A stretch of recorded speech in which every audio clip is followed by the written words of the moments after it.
apologies. Like I said, I can't guarantee a schedule as far as the timing, but I can guarantee I can't even guarantee like it's gonna be everyday posting. Only thing I can guarantee is that I post when I can. So there we go. And here we are. I just decided to do a little bit while I'm up, because I was taking a light day today, and I was watching a few movies. Like I kept trying to watch Heretic. I went to the theaters to watch it, and I just couldn't do it. I ended up dozing off, and I was like, oh snap, because at that time I think it was decent out.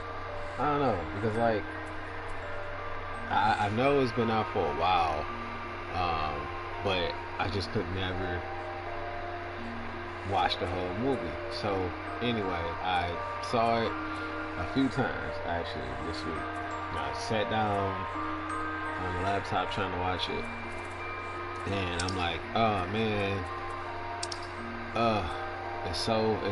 the conversation is kind of intense, for some church girls, and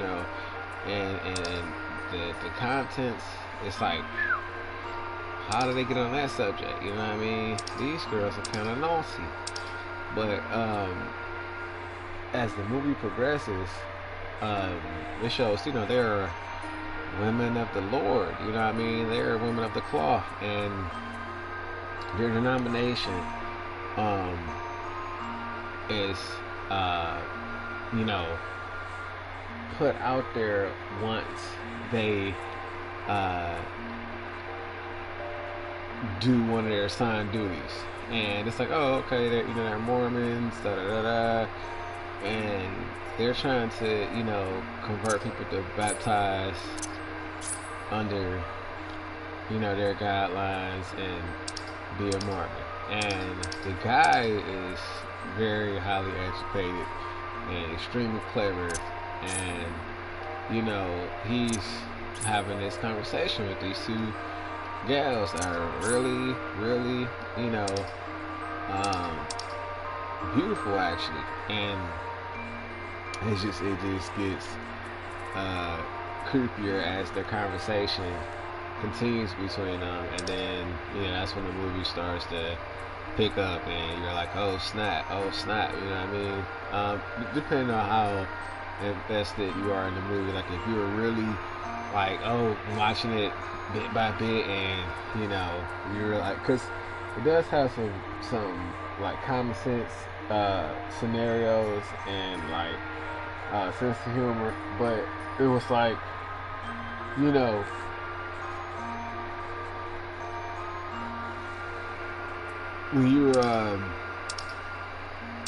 when you do religions, they do teach you to walk in faith, not to be fearful or anything, and be courageous for the Lord. So I'm like, I get you know what I mean, like going hard for God, but in that moment I want to be like, Lord, I think you understand. This is a no-fly zone. Can't even do it.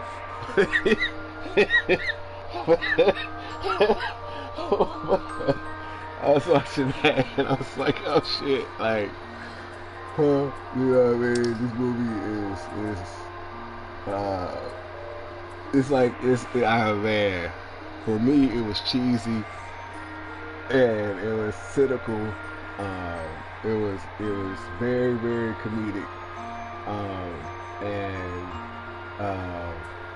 it was cringe, So I just, man, I couldn't help but laugh and like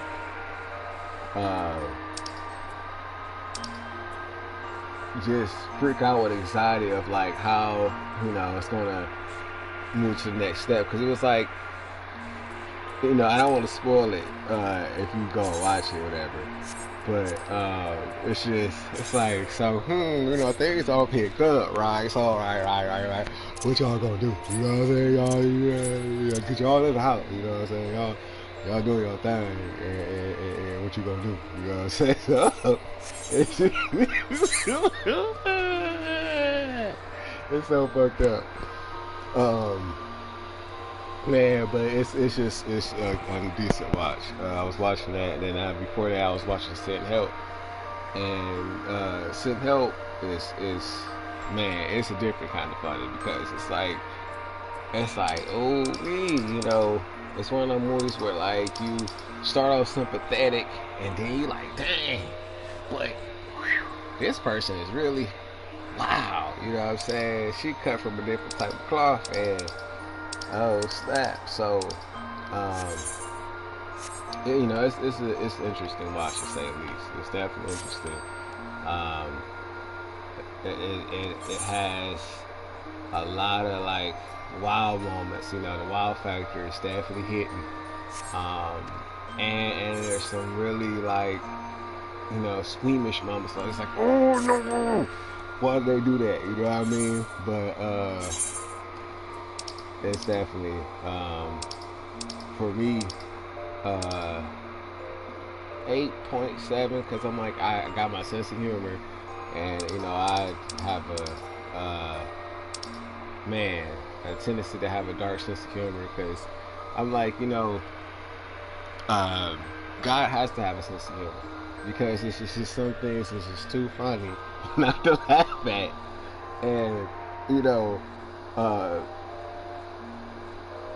when it comes to that like rationality, I just you know allow humor to fill in that gap. You know what I mean? Like man, because some things is just it's like damn, like the movie for example.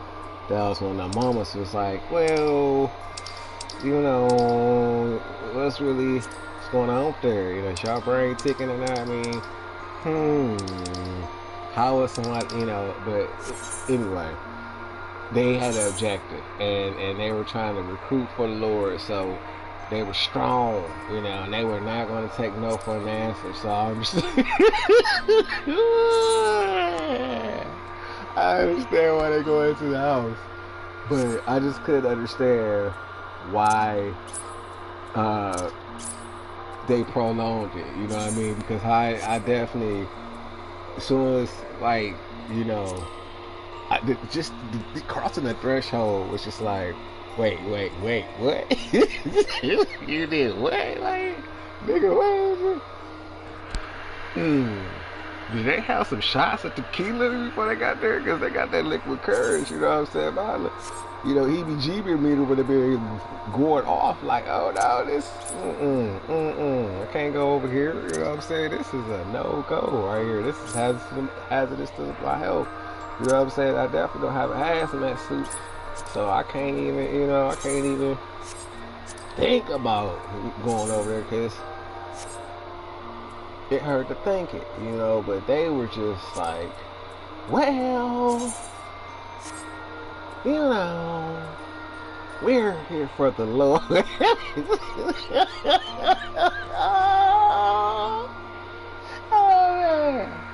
We're here for the Lord, and we're going to serve our purpose, and that's, you know, to recruit and share our teachings and to, you know, share the love of God. And, oh man.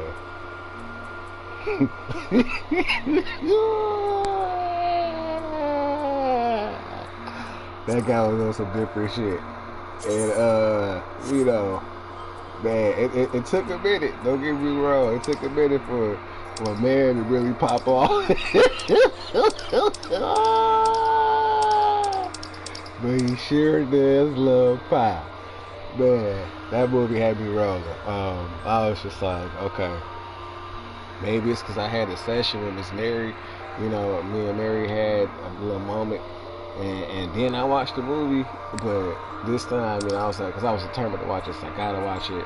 I've been wanting to watch it, you know.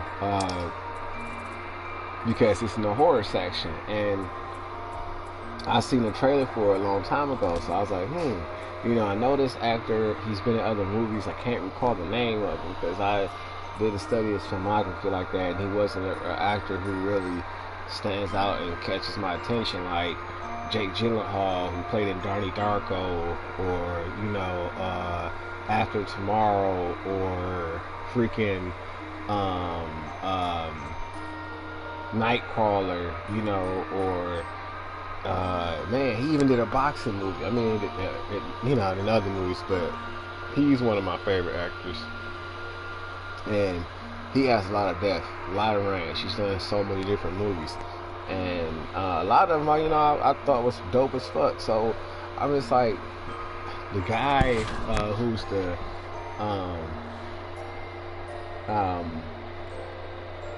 I guess you could say the anti-hero, you know, the antagonist, he man, built different, you know what I'm saying? Because I'm like, I didn't expect him to play this kind of role, but he fits it, and I'm really creeped out by this guy, you know what I'm saying? So I was just like, oh man, they are really missing all the social cues, because it's time to get the fuck on, like it. You know what I mean? Like, you should have known, my man, you know, he had other plans once y'all came through that door, but, you know, they had to, you know what I'm saying, get the gears pumping before, you know what I'm saying, they got the popping, but it's just a, like, whoa movie, you know what I mean? Like, but, because then you, like, the way they have it set up, it makes you really think, like, but then again, you know, how would you really be in that situation, because you don't really know, you know what I mean? Like, the tension, being in a situation where, you know, you're under the understanding of one thing, and it's really not even that, you know what I mean? It's like, granted, the person, you know, is being honest, brutally honest, crazy brutally honest.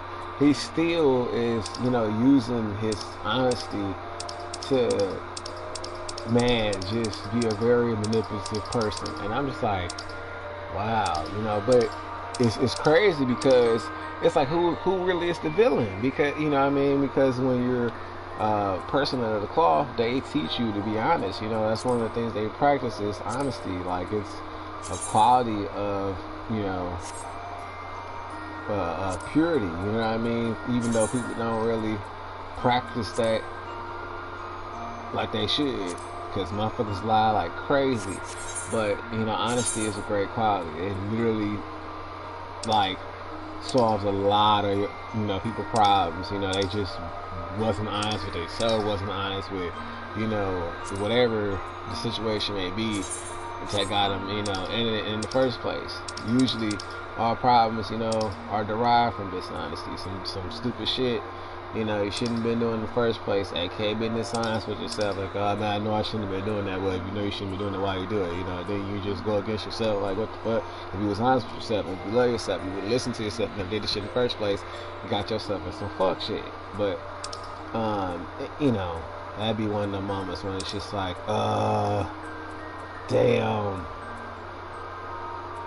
But it's like, how do you measure that? You know, how do you measure self-love and self-worth? Like, what, you know, is the measuring tool for that? And like, how, you know, how are you supposed to even keep that in mind, you know, as a person when you're hurting?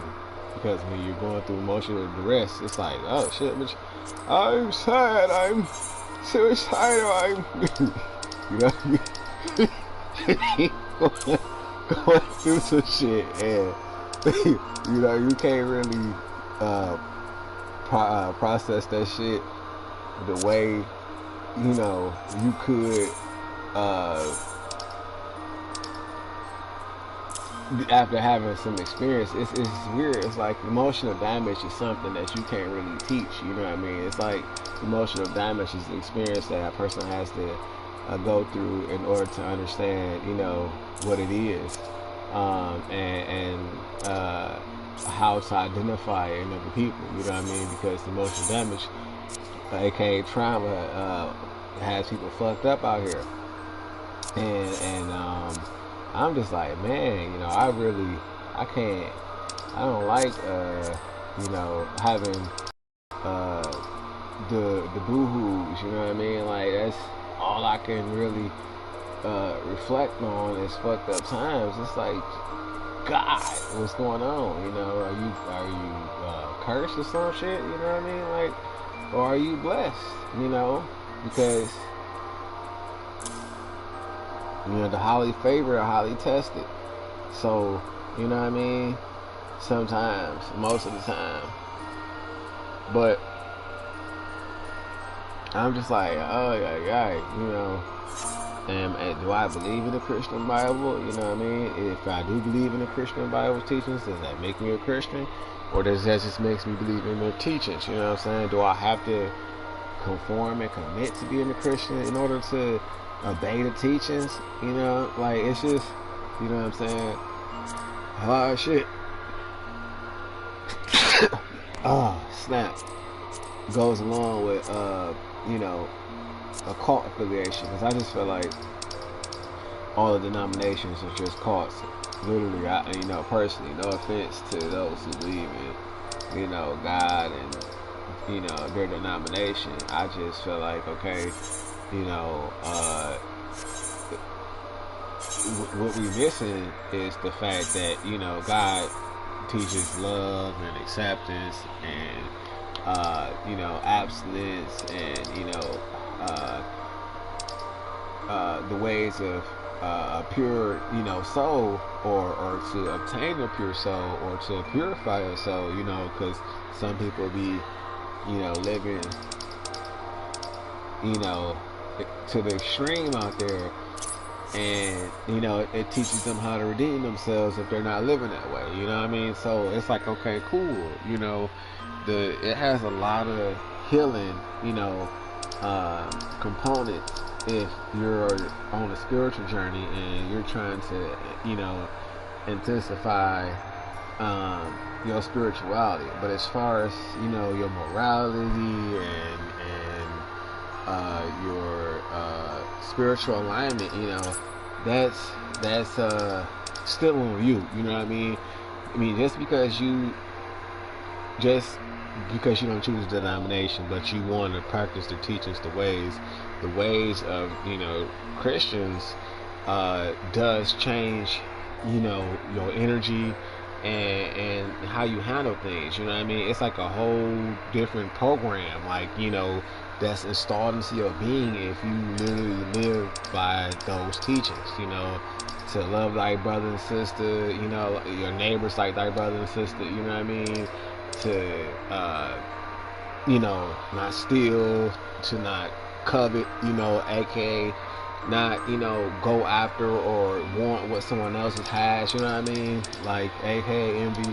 Like, it teaches you a lot of shit that's really, you know, powerful when it comes to, you know, what human nature is composed of, because most people function, you know, specifically or a combination, you know, of, you know, some of them sins, like the most, you know, lusty people who got multiple partners, and, you know, always with somebody new, like, you know what I mean? Like, it's just you know, life is funny, you know what I mean? And I notice, like, you know, the more you strengthen your mind with information, the more, you know, you tend to dive deeper into the rabbit hole of, like, where does it all derive from? Like, what's pumping, you know, the machine? Like, where is this coming, you know, from? Literally, like, because it comes from somewhere. You know, every person's consciousness is connected to some aspect of the cosmos, you know, past, present, future, you know what I mean? AK people who can compose, timeless music. Those people are, those who can um, create, from you know, uh, the stream of timelessness. You know what I mean? Like they can just, hey, I'm gonna use this as my tapestry, and I'm gonna weave a tile out of it or a hat out of it. You know what I mean? And this garment is, forever timeless. And no matter what time, and it's always gonna be a hot commodity. It's gonna be, literally on and popping. Like that's a awesome skill to have. Like it'll keep you prevalent.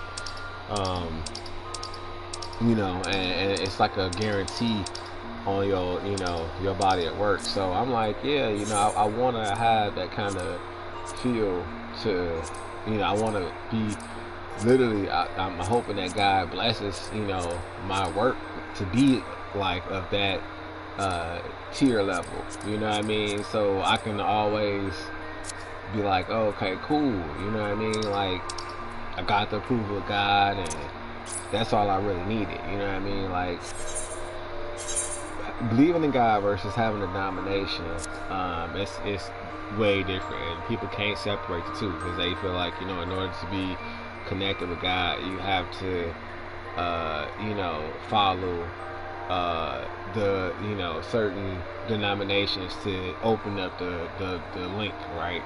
And me as a professional, of the subject matter, I'm not, what I'm saying? So I don't have the credentials to, say this or say that. And you follow it blindly and do it, for yourself, because, that's just foolish to do, with anyone. I mean, it's good to trust somebody and listen to their advice, but it's always best to follow your own, like spirit, you know what I mean? Because your spirit tells you good and bad about a situation, to warn you that you're, in danger, to warn you that you, in good company, like if you listen, it'll tell you, you know what I mean? So anyway, I'm just like, I don't have the mindset, of wanting to be controlled or to control. I like that concept of free will. You know what I mean? And I'm like, well, with my studies of different religions, the Quran, Buddhism, Hinduism, just going back and forth between them. I'm like, okay, cool. I like this aspect about this. Like with the Hinduism and Buddhists, they believe in reincarnation. And I'm like, okay, that makes sense when it comes to, people who are trannies. No offense. I can understand why they say they feel like a girl, they feel like a guy. That may be reincarnation in the flesh. Who am I to say it's not? Because I mean, that's some rough shit to do a whole switcheroo. No, for real. Like, man, I'm not throwing shade. I'm not. It's just, that's a lot of courage, because you deal with ridicule. You deal with, being ostracized. I mean, you get the what? Oh no! Must delete. Like pop-up annoyance, attention, like, what I mean, like you in the middle of church or something, and all of a sudden your phone goes off and you have it in your hand, and it's like a pop-up of this porn and some shit, just how you all blast, and you're like, oh no. Nobody saw that, what I mean? Oh snap, but that type of embarrassing shit, what I mean? And even if he wasn't, what I mean? Like some websites, they have like little pop-ups, and when you do certain animated browser websites, they had a little pop-ups, and you could accidentally click on that mud, and then voila, you know what I mean? You could be in that library or something, surfing the web, and you know, having a second window open so you can watch anime while you're doing whatever, and then bam, that happens, and you're like, oh no, I swear I wasn't watching porn, you know what I mean? But all jokes aside, you know, because you never know, man. You could have a whole fire set up at home and then be out and about, and, you know, you're out and it's like, oh shit, I really need access to a computer, and a laptop is not on me. Where's the closest computer? Voila, library. You know what I'm saying?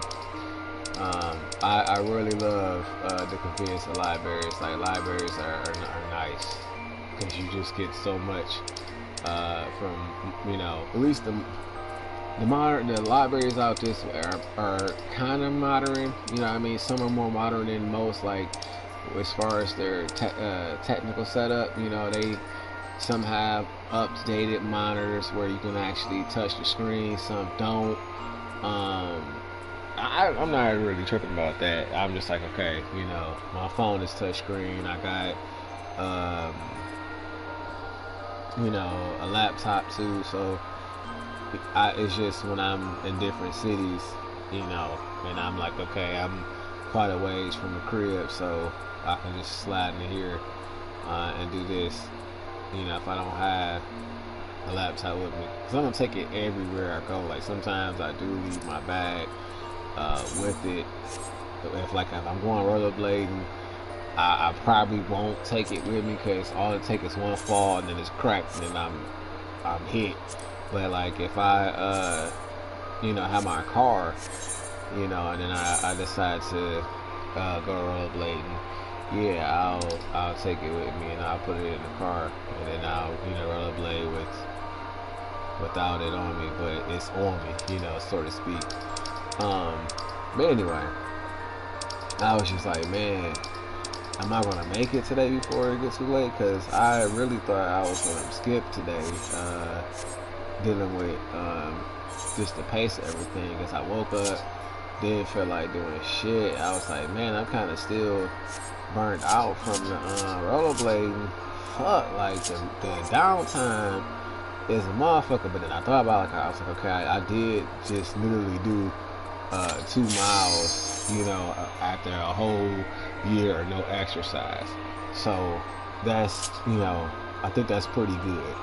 And then I'm like, but shit, you know, I feel like, wow, you know, I walked to the store a couple times to work the kinks out, because I'm like, you know, the best way to, you know, heal muscle and to, you know,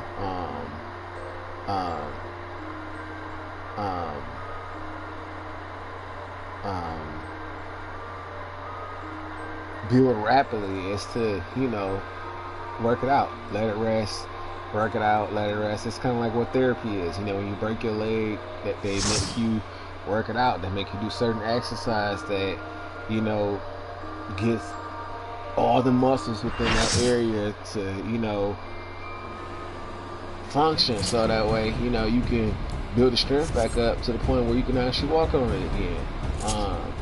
But, you know, I'm just like, man, I'm tapped out today. So I just kind of like chilled in the pajamas, watched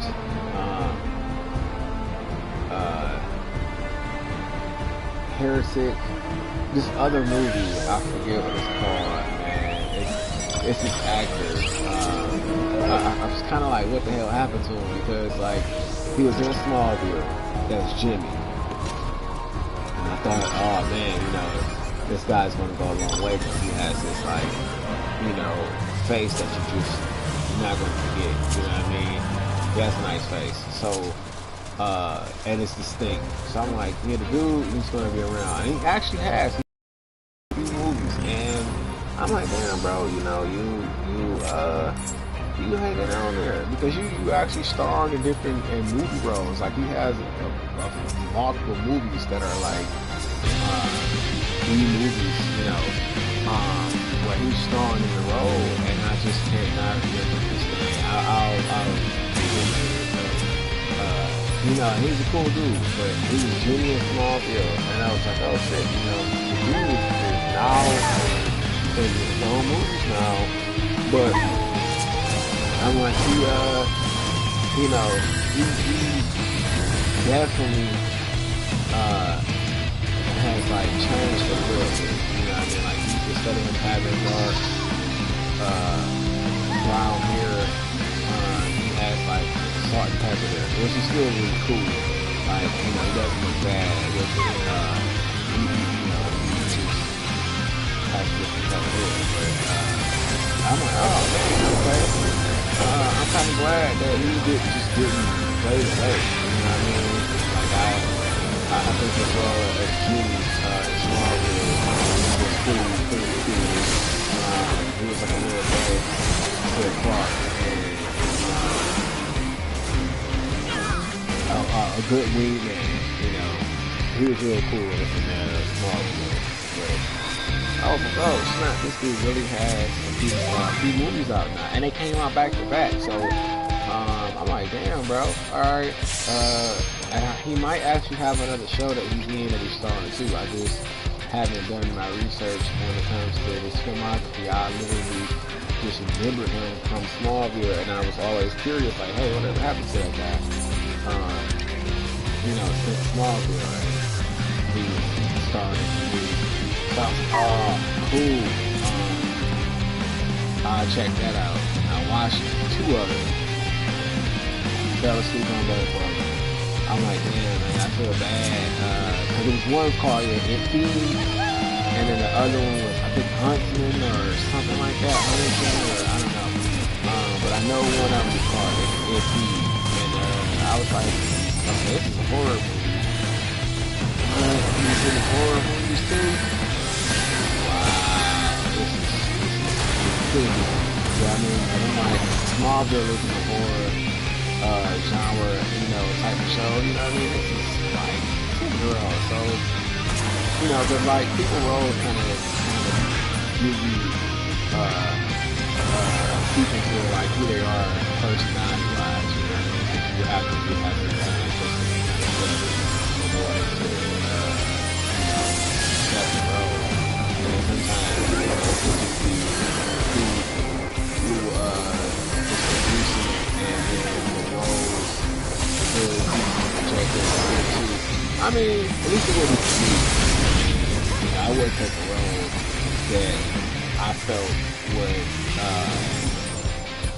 stunt my progress, like, or just put me in a bad mind. Like, it's like, really, and anytime you're in a movie that's starring, you know, on the big screen, you already won. You know what I mean? Like, literally, no matter how big or small your role is, if your role makes it big screen, and you know your face is good right there for just 5 minutes, you winning, you making it. Like you are literally winning now. You know what I'm saying? Now, you doing big things if you starting in a role, absolutely, but you know, you already transcended, like, you know what I'm saying? They have like Hollywood, but I understand, like, that's the achievement, for anybody, you know, to achieve, and like, movie stars are stupid glorified, like, you know, which I don't blame, you know what I mean? Like, I've seen some good actors. Like, I was just watching Smack Wars not too long ago, like right when I was getting ready to post. I'm like, okay, I done relax.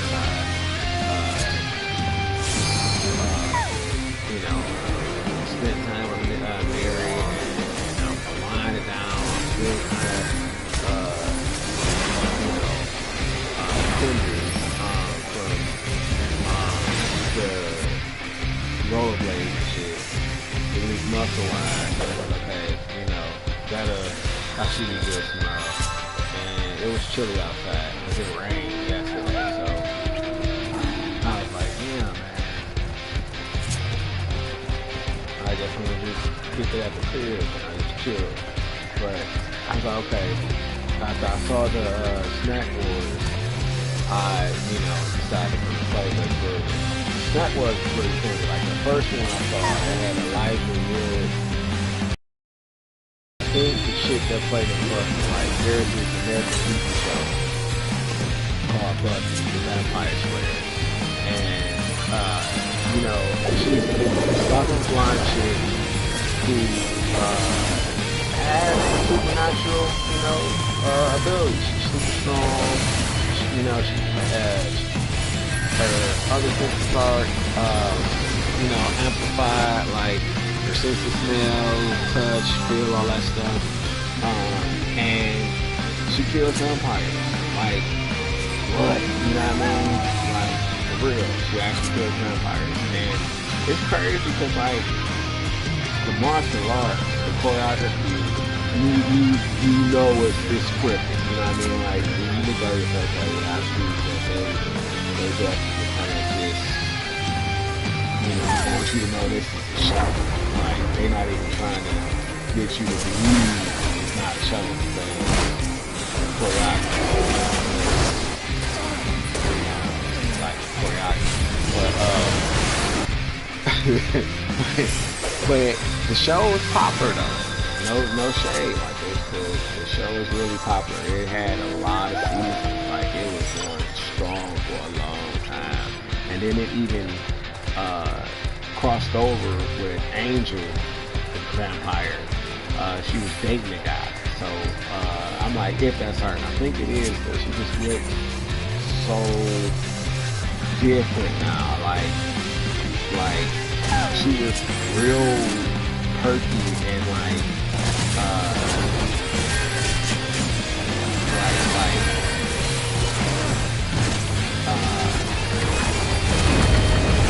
proper and like as far as the role or her image that they back when she was doing the show, she gave this like cheerleader appearance, you know what I mean? Really perky, fun, bubbly, active, because of the physique,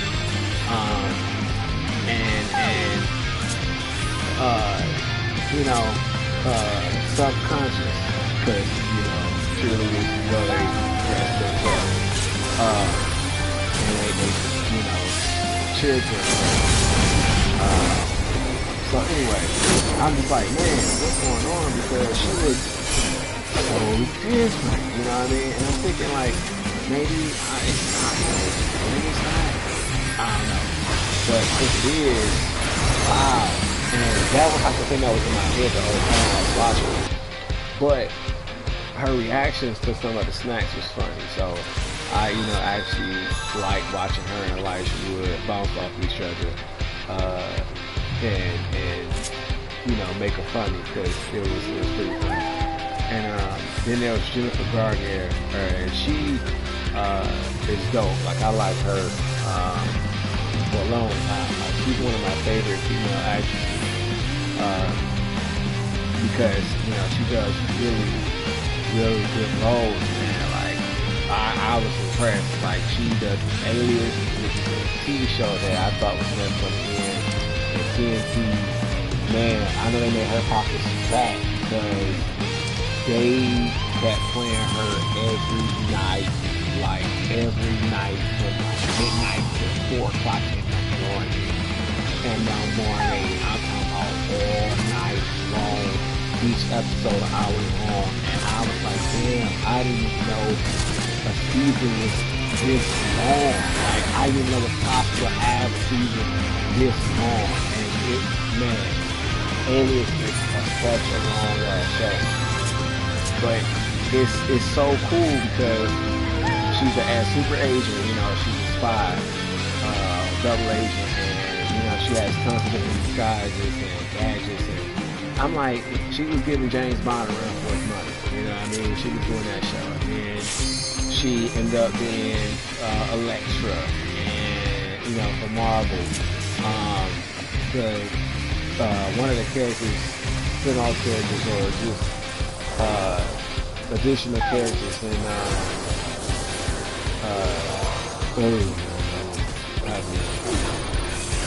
Daredevil.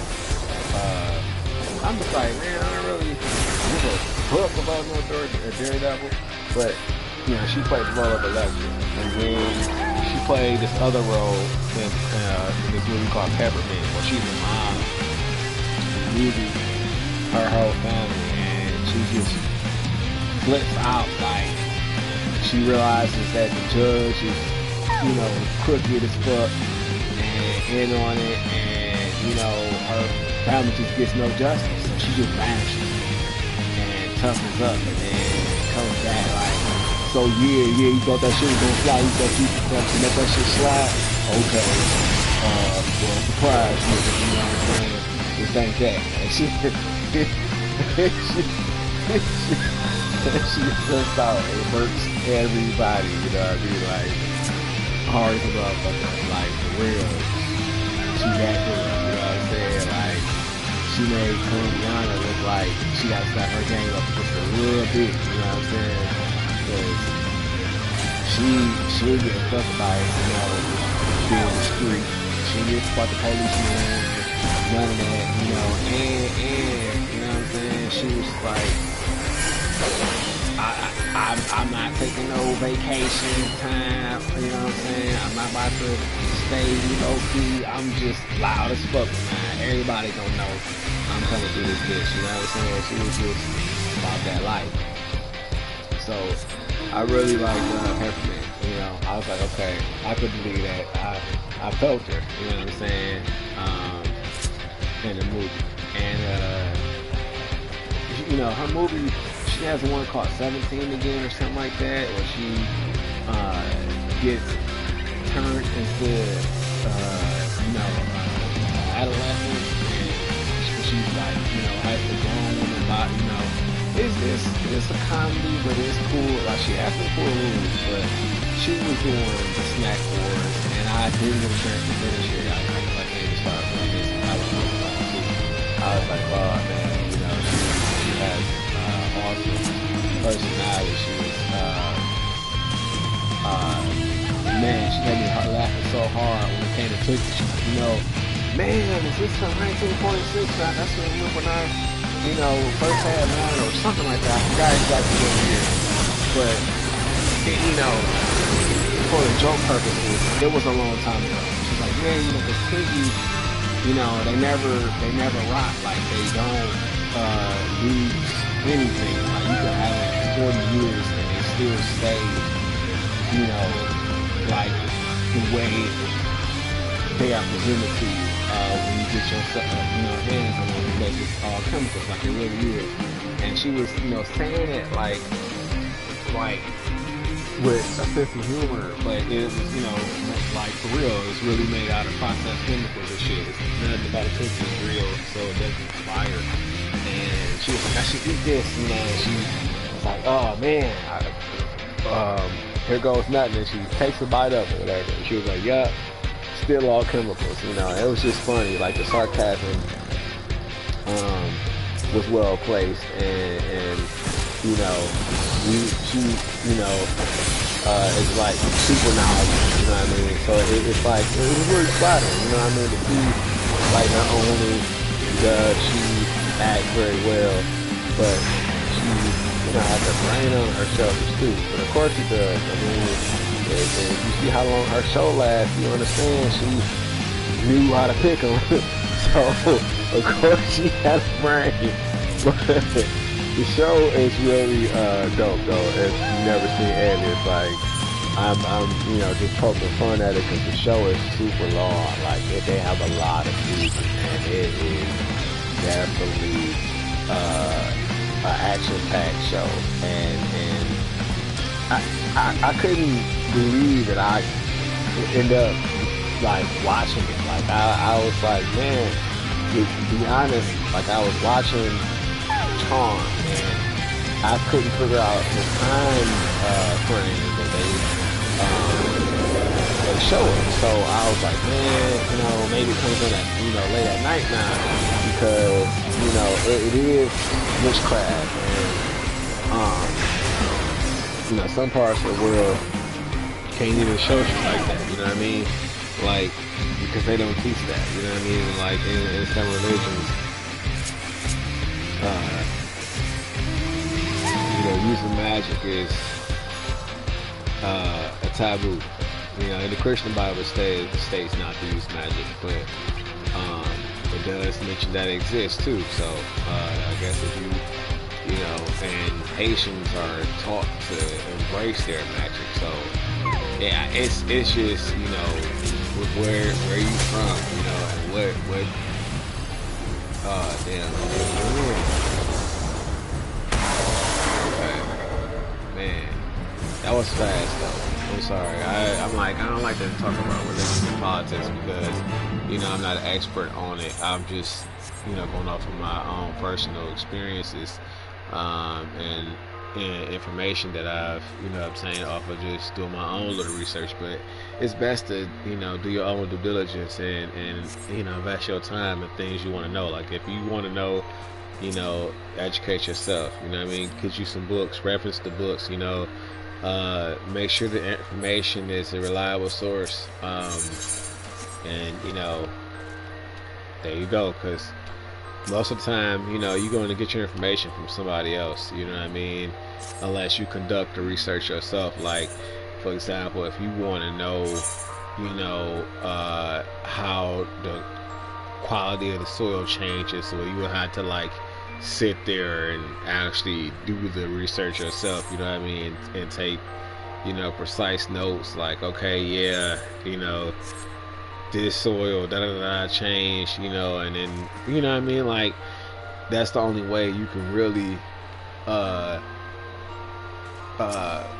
prove, you know what I mean, information like that. And that's kind of how it is with a lot of things, you know what I mean, like, people tastes are different. So I could see a movie and find it hilarious, and then you might watch it and find it, you know, like, corny or cheesy or something, you know what I mean? It's just how some situations be. But, you know, I'm not afraid of that, you know. I embrace having individuality, because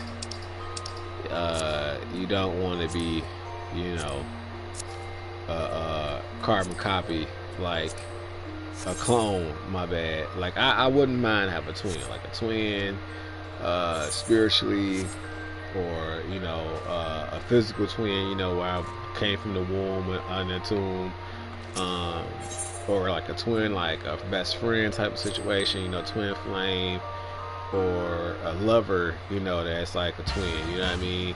Like, they, you know, mirror my thinking in a way. It's like, okay, you know, it's conducive to a healthy relationship. But I'm just like, man, I ain't got time for the shenanigans, the dumb shit, you know, the nonsense that people come with, you know, that's unnecessary, because it's always gonna be something from somebody, you know what I mean? Everybody comes with their own, like, issues, you know, and that's just life, because it's the pros and the cons of somebody, you know what I mean? Like, it's inevitable. But you have to decide, you know, how strong is your love? Is your love strong enough to ignore those, you know, things that maybe, you know, things that should be heavily considered, or, you know, things that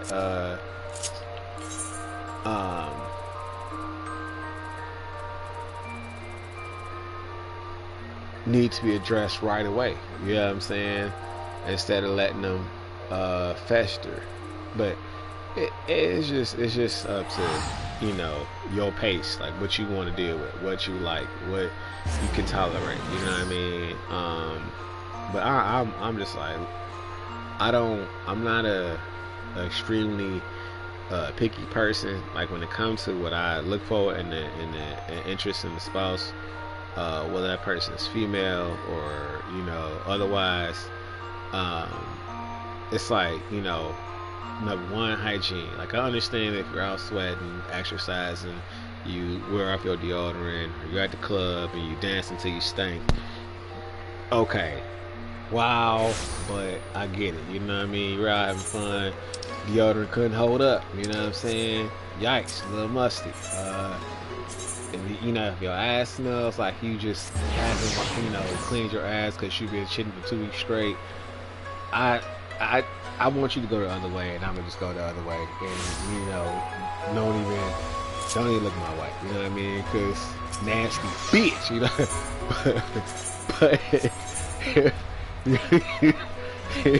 if it's what I'm saying, just hard times, by all means, whatever, you gotta pass. You know what I'm saying? I'm just like, you can bathe yourself and fix that. You know what I mean? But when it's just who the person is, it's different. You know what I mean? And that's the first thing. And then the intellect. Like I don't consider myself like the most brilliant person in the world, but I would like to be able to have a conversation about something. You know what I'm saying? Something, just something, anything, something. You know what I mean? Every once in a while. Like if we just being intimate every day, our interactions, and then you know what I'm saying, we cool. I can do that too, but I still want to be able to have a conversation, about something. You know what I mean? Like, you will understand eventually. If you don't, like, some people just, they want to get straight to the business, and you don't have to even conversate about it. It's just hood, you know what I'm saying? And I'm like, that's cool. And I love being able to do that. But it's just, if you dating somebody long term, I just like, okay, like if it's good, you would never like no, I can't say that, because just because the intimacy is good doesn't mean you're gonna not clash and bump heads, and other stuff can really make you not give two shits about good intimacy. You know what I mean? Like, say for example, if you're dealing with them and your money kind of funny, and they got your credit card and they just burning your shit, just buying shit in your name, and doing all kind of fuck shit, and you're like, oh no, what's going on? You know what I mean? I'm oh my god, like, I got all these charges on my shit, how could you do this to me? And I'm like, me personally, I don't even like that. Like, I would give my spouse access to my funds if I want somebody that I trust, and I said, okay, yeah, I marry you, or like I'm considering marrying them. Then I'll give them that kind of trust, because that's the point in marrying somebody, is being able to trust them like that. At least I want to be able to do that, and I wouldn't marry if I can't trust you like that anyway. So I'm just saying, like, I never had that situation happen to me. I remember there was this one chick, she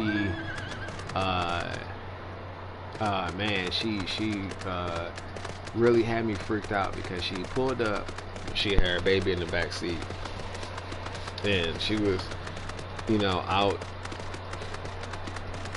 I guess she was working or something, and she went to go make a move, and we had pulled up to the hotel, and I was like, what the fuck are we doing here?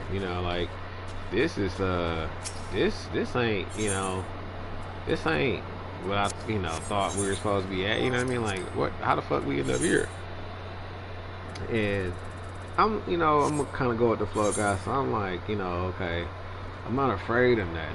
And she like, come in, but I'm like, the baby is in the back. You know what I mean? Like, who gonna watch the baby? Cause it's cold as fuck out here. You just took the keys, you know, inside with you. You know what I'm saying? Because she pulls up and gets out the car. She doesn't actually, you know, reach for the baby or gives a fuck about the baby being in the car. I'm like, it's cold outside, bitch. It's snow on the ground. Like, this is Michigan. You know, this is cold as fuck outside. You know what I mean? Like, if you want me to come in with you, grab your baby. This isn't my kid. You know what I mean? And I'm not a selfish person, because I would have grabbed the baby. You know, I would have brought the baby with me. You know what I mean? But I was just like, what do you know, it's not my child to just grab, you know what I'm saying, somebody's kid and bring them, you know what I'm saying, into a place where I don't know where it's floor, what, you know what I mean? I'm like, okay, we're not even related, you know what I'm saying? She's not like a cousin or nothing, so, you know what I'm saying? I wasn't going to take the initiative and grab the baby because it's not mine, so I'm like, nah, bitch, you ain't gonna be like, oh my god, yeah, he has my baby, he can't have my baby, oh my god, somebody help me, he has my baby. And then they're like, you know, don't, you know, N-word. Yes, we were definitely in one of them neighborhoods where, you know, that kind of stuff happens at. So I was just like, and, you know, she was a snowflake. So I was just really shocked, though. I'm like, what the fuck are you doing? Because your child is in the car, you know, and you're telling me to come on, but you don't give a fuck about that baby, you know. So I was just like, man, what's going on? But we leave the hotel, right, and then she goes, well, you know, somebody had this car and they, you know, it's your car. And I'm like, what the fuck are you talking about? You know what I mean? Because I kind of was like, I don't know what you're talking about. You know what I mean? Like, I don't even know who you're talking about, because I didn't go inside to see who you're talking about. So how could they know me? Because she was saying that somebody from high school, you know, was at the hotel that I knew. And I said, why the fuck would they call you instead of me? You know what I'm saying? Why would they even communicate through you to get to me in the first place? So I was kind of like, I don't understand, you know what I mean? And why would they be at the hotel? Because my place is right across the street from this, you know, hotel, literally. Like, it's a little ways down the street, like not even half a mile.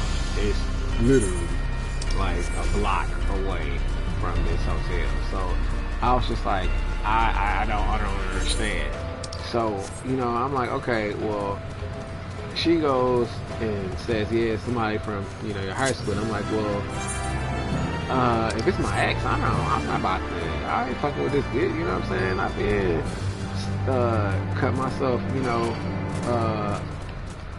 out of that situation. Like, I mean, you know, I no longer want to revisit that. I'm not mad, I'm not, you know, bitter, none of that shit. I just know that that person was this kind of person, and, you know, I don't want to fuck with that, you know what I mean? Like, I'm tapped out on that. So I'm like, you know, let me be. If that's the case, because I had no intention on even saying, you know, hello. You know what I mean? So I was just really annoyed with the situation. And I'm like, okay, bitch, why are you talking in riddles? Why don't you just tell me who it is if it's somebody I know? But she would. So I decided to stay in the car because I'm like, nah, you know, that's not enough information to make me want to go inside and see who it is. I don't like setups, you know. And since I don't know who's inside this hotel, I'm not gonna go in with her. I'm just gonna sit in the car with the baby. And I turn, you know,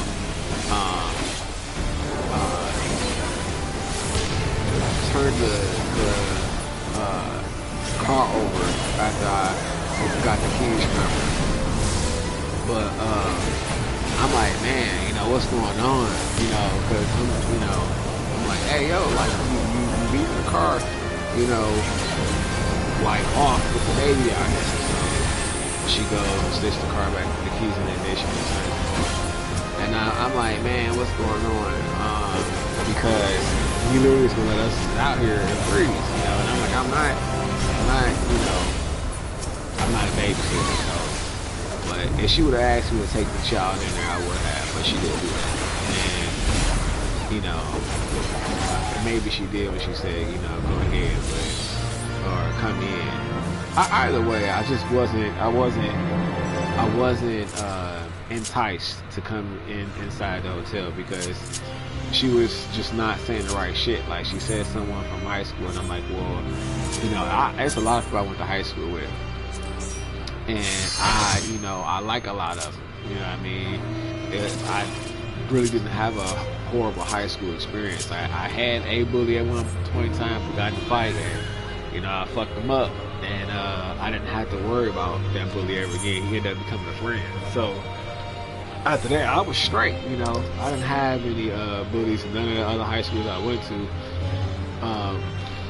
From that point on, I just had friends, and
But okay, man. Thanks. I had a moment. I freaking got up and then I accidentally pulled the mic cord out. I'm like, oh shit. Hopefully it's working right now. But anyway, I'm back. Yeah, I probably, cause then it's like it's not. I was going to do this earlier, but I came a little later than I expected, and now I'm like, man, I'm kind of burnt out, and fuck. But I'm gonna at least play until this party is out, you know, because I got my 2 mounts. I got my both paladin mounts yesterday, and I didn't do any pyros, and I kind of felt like, fuck, you know, I should have got some in, so that way when I do the last 2 weapons I'll have the space, I mean the materials to do it without any problems. I still have to go sweet. I still have to go and do pagos, and you know that's but oh, okay, I'll take a taxi. Fun.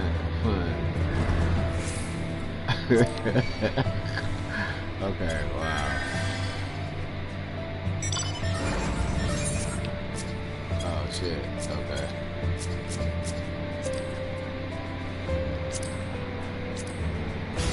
There we go. I was thinking about doing that. That's like from one of the Savage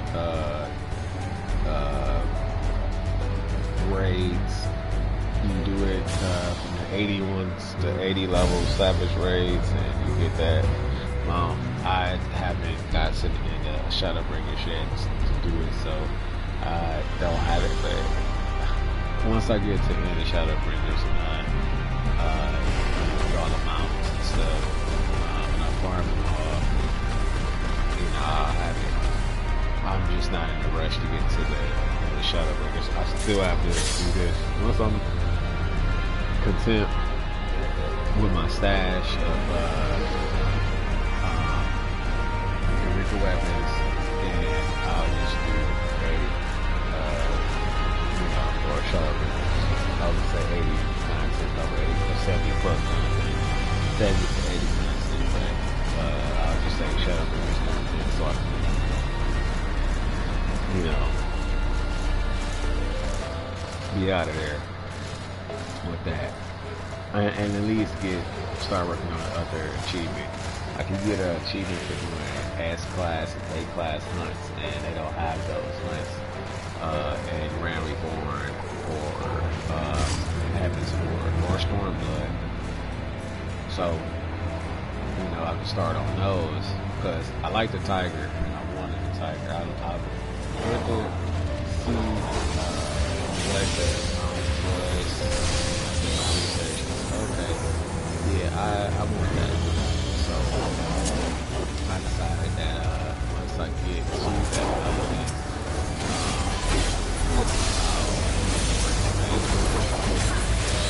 I'm not trying to go cheap. I'm not trying to go for every mountain. I just go for what I like, you know. If I like the mountain, then I'll do it. Whatever the requirements are. But if I'm like, I'm burned out on that, you know what I mean? Like, it's just not working.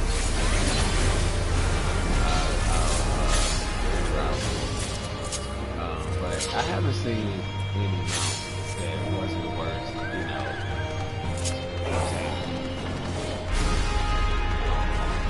like even the ones that are here. Like I got one of them. Actually, instead of me farming it, it was hey, heal for it.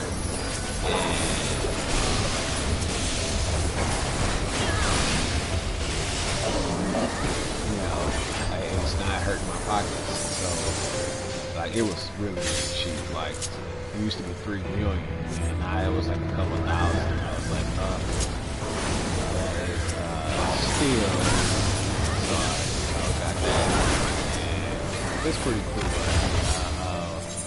I'll put that so you can see it.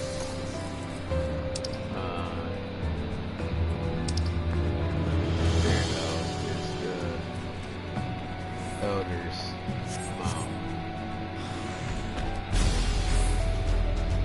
It comes from here.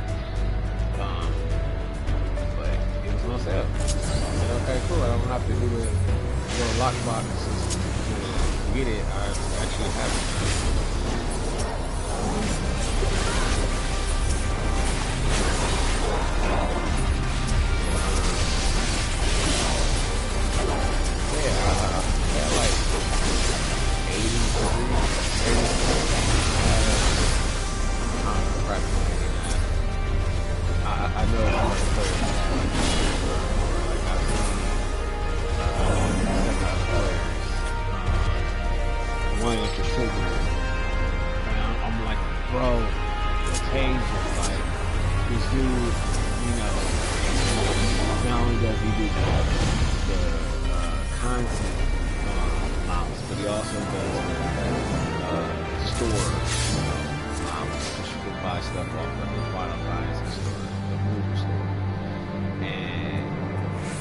Some cool stuff.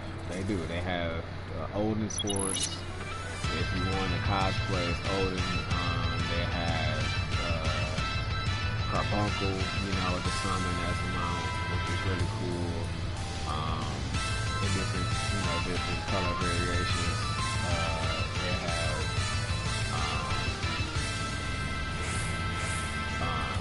a couple mechs. They have a mech that's like brown and green and copper, I think. And it's a 2-seater. You know, they have that. They have event mounts like the broom. Like there was a the Halloween event. You can get this broom mount. That you sit on the broom and it flies, whatever. By doing the event, but now they made it as a purchasable item on the Muuuhahah store. There's a lot of stuff on the Muuuhahah store that you can get. Clothes, hairstyles, dyes, even food. Final Fantasy food. But I'm just like, man, if you go and spend money on that shit, no power to you. But the amounts are like they have the Final Fantasy 7 mount, and I gotta get that. Like somebody had bought it for me on my other account. That's why I stopped playing. Like my last account, when I had the females with some friends of mine. One bought me the old mount, and another friend bought me the camera mount, the motorcycle, the Final Fantasy 7. Then another one bought me the Dust Rabbit mount. And I was like, damn, I got some really cool friends, because this shit is like $20 a pop, you know what I mean? The motorcycle is 30 by itself, and the older was 30. So I was like, damn, my friends, really cool. And now I can't even remember their names. So I'm just like, fuck. Because, even though I'm on the same server, I just don't remember their names because it was so long. When I took the break from playing Final Fantasy games. Like, I literally stopped for like 2 or 3 years. It was all that. But, now that I'm back, I'm like, okay, I won't give them any more ammunition to ban my account again. I was like, man, I can't believe they did that shit off of macro. Like, dang, like, and it's weird because I see people doing macros all the time, with, you know, say commands on it. So like, anytime you issue the macros, prepare to, you know, use the chat box and say something in stay mode or party mode, you know, whatever they want to set to, or shout, you know, to inform other players, you know, the reference, like, I'll say Hadouken, you know what I mean? They know, like, okay, Spanish Street Fighter, or Light Street Fighter, you know, just stuff like that, just to make my experience a lot funner and, you know, to get a chuckle out of people when I play in parties. And next thing you know, man, I was like, oh, the pain, you know what I mean? Because like once you get banned, it's like, it's fucked up because you can no longer have an account on that gamer tag, so you'll have to start all over, like, with, you know, your Final Fantasy. If you want to play again, you have to create a whole new PlayStation Network account, then, you know, download, well, if the game is already downloaded to your PlayStation, you'll have to download it, you'll have to create a whole new PlayStation account and then affiliate it to the game, and then, you know, it'll sync up again and you add that account, you know, to that new created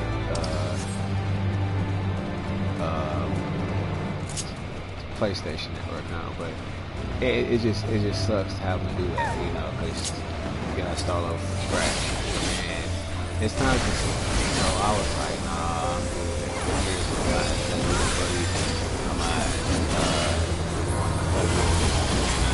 start my account up again. And then now I regard, I haven't talked to anybody in a while, but I still play, you know.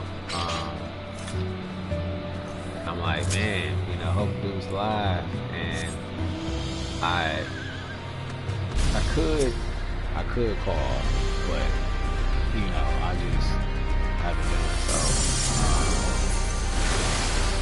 I haven't done so yet. I just haven't. I'm like, man, now that I own a little account and shit, I'm like, I ain't even trying to claim it off of you.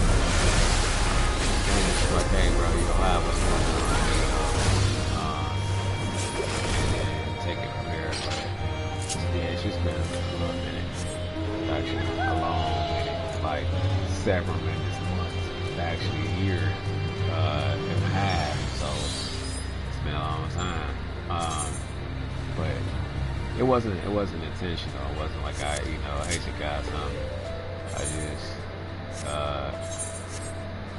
shit that happened. But yeah, I'm gonna see what's going on with the bro and take care of some other stuff eventually, you know. I might be in the neighborhood and stop by and say hello to the family and you know, keep it moving. Or shit, I might not, I don't know. I might just call and be like, yeah, bro, you alive, you good, you know. I'm like, dude, he does have a number, and he used to text and call and shit. And it was like, bro, you know, get on the Final Fantasy, you gotta get on. And I'm like, oh shit, okay, that's what I mean, you free now? And I'm like, alright, cool. And then I would, you know, I would sign on, or we would just kick it for a minute, but after I cussed him out, man, he took that shit to heart. And I was like, oh man, my bad. But it was about a lot of stuff, though. It wasn't just about, you know, our little interaction with the game. It was some other stuff, real life stuff, not no, you know, couples quarrel type of bullshit, or, you know, the bullshit from fucking somebody. It was just stuff from, like, you know, shit that was going on, you know, that, like,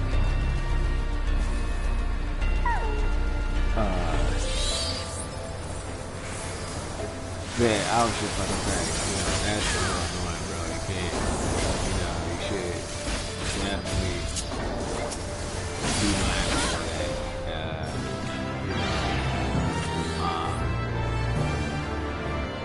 and other stuff too, though, like, cause he liked to play head games, and he was making jokes about suicide, and I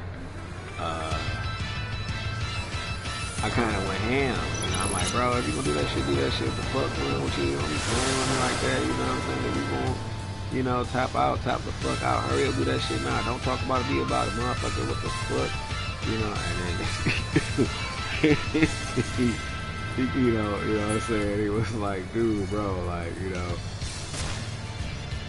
I'm serious, and I'm like, no, you're not. If you was, you would've done it by now. And I'm like, bro, but seriously, stop playing like that, man.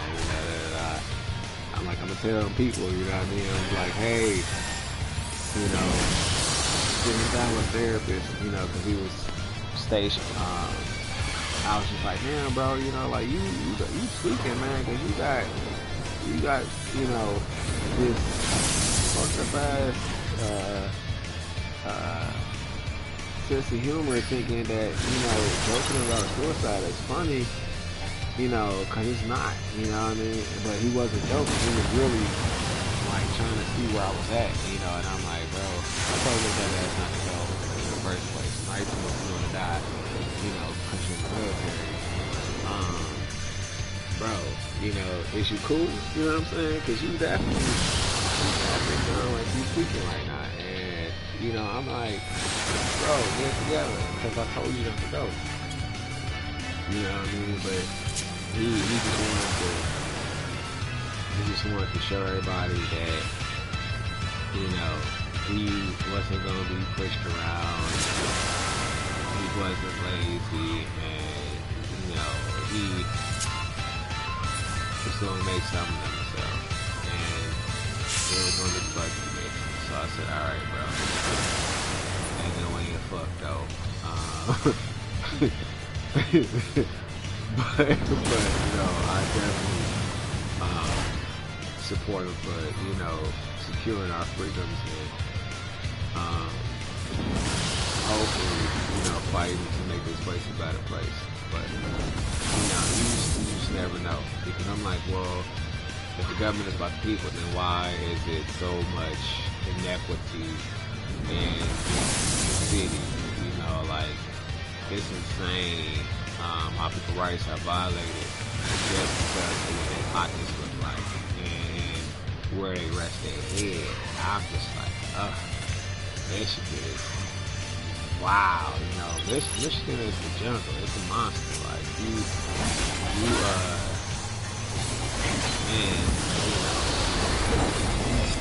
I'm sure that there's other cities that are more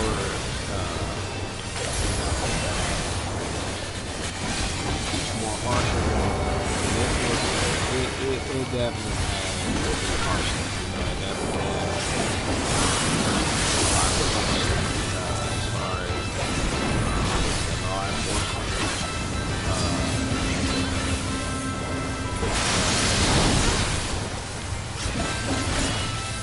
Definitely, you know, because, like, the cost of living, man, it's crazy. And then the rate of pay are matching, and then it's like, you know, more balanced out. You literally have to commit to like a plant job, or 2 jobs, you know, just to live comfortable. And that's not even comfortable, because you're gonna be spending most of your time working. You know what I mean? If you're not bringing in fat checks, like, you know, making money off of real estate, or have a online business, you know, or something that not a 9 to 5, you know, it's 9 to 5, making your way, and yeah, it's you know, a hellish experience. So I'm like, fuck that, you know what I mean? Like, 9 to 5 is not it. It's just so overwhelming working for somebody else and behind the five scenarios, like especially fast food. Retail is cool. It's fun. It's adventurous. It's refreshing because you do get to meet a lot of people and the world is filled with beautiful people. So every time you're working, you might see someone romantically, just someone who they share your common interests with you. They hang out. With the type of people you hang out with. You know what I mean? Like if you got likes the game and the group comes in there who there's also a game that goes to like little conventions and shit like that's like how I looked out a while ago. And then also like had some issues like it was a good experience, and the dudes were really cool. But it was like I don't know. I actually, like the guys. I just stopped going. I don't know why. It was really cool. It was like 4 or 5 of them that came faithfully all the time, and then a total of like 11 of them when everybody got together. But the 5 that came all the time were really cool dudes. Like I was downtown and I was rollerblading and I said, fuck, I'm pouring down, oceans of fucking sweat. So let me just, take a moment and have a seat. So I sit on the bench they have outside and I light up, Mary's attentions. And as I'm chilling with Mary, the owner comes out. He was like, "Oh, okay." He's like, "I was just trying to see who that was." I was like, "Oh, okay." I didn't know he was the owner though, because he was a really young black guy. And I, not saying there's no black owners, but he, was a young black guy, and it shocked me. But I was like, okay, cool. This dude is killing it. Got a nice little spot. It's busy. It's at a good location downtown. Like this location is really popular. Like this is Campus Marshall. This is where they do the ice skate. That this is where they put up huge ass signs for whatever is highlighted or the star attraction in Detroit at that moment in time. So I'm just like what's going on? Because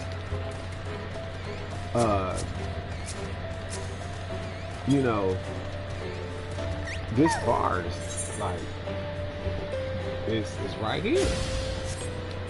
So I'm all geeked up and I go inside and I'm like, okay, what the fuck? This place is bigger than I thought. This is actually pretty nice size to be where it is. And I'm like, how long has this place been open?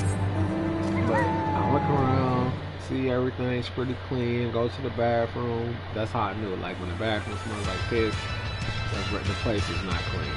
Just get the hell out of there. You know what I mean? That means there's some neglect. That means the management is not good because the manager, is responsible for the property. So if the manager is not keeping track of the property's, condition, especially hygienic conditions, it's like, hell no, mission report, get the fuck out of there, fight or flight, and it's definitely telling you to fly because, a nasty bathroom says a lot.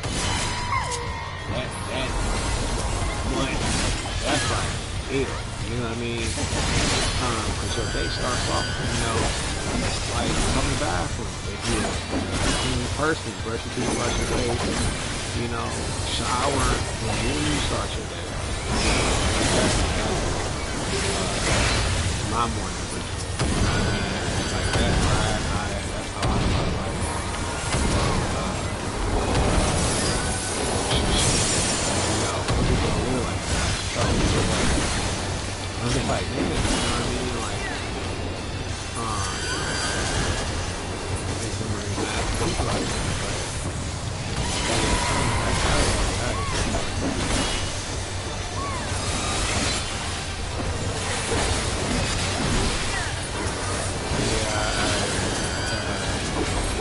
watching the snap that was so much. I finished that, I will go ahead and do a highlight to get my work.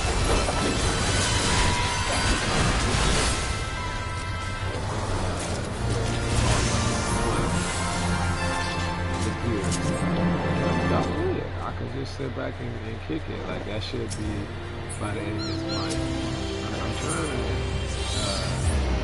like if I could just go ahead and level up my ninja to 90. Like I want to get it to at least 100 or 90.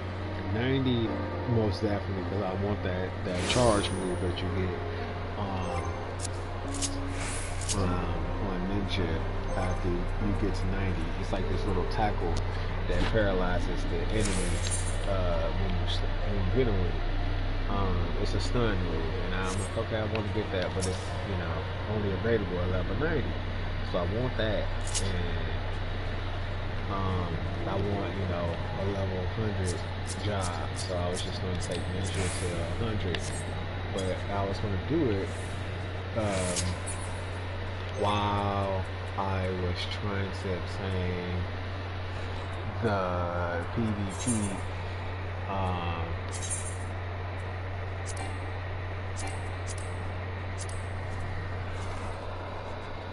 oh God, I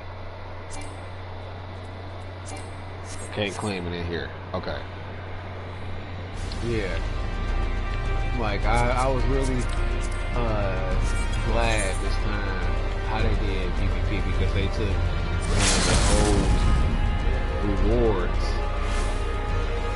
one of the old rewards from the last challenge, feast, and put it as trophy purchases. So I said, okay, cool. If I got some trophies, I can buy the last reward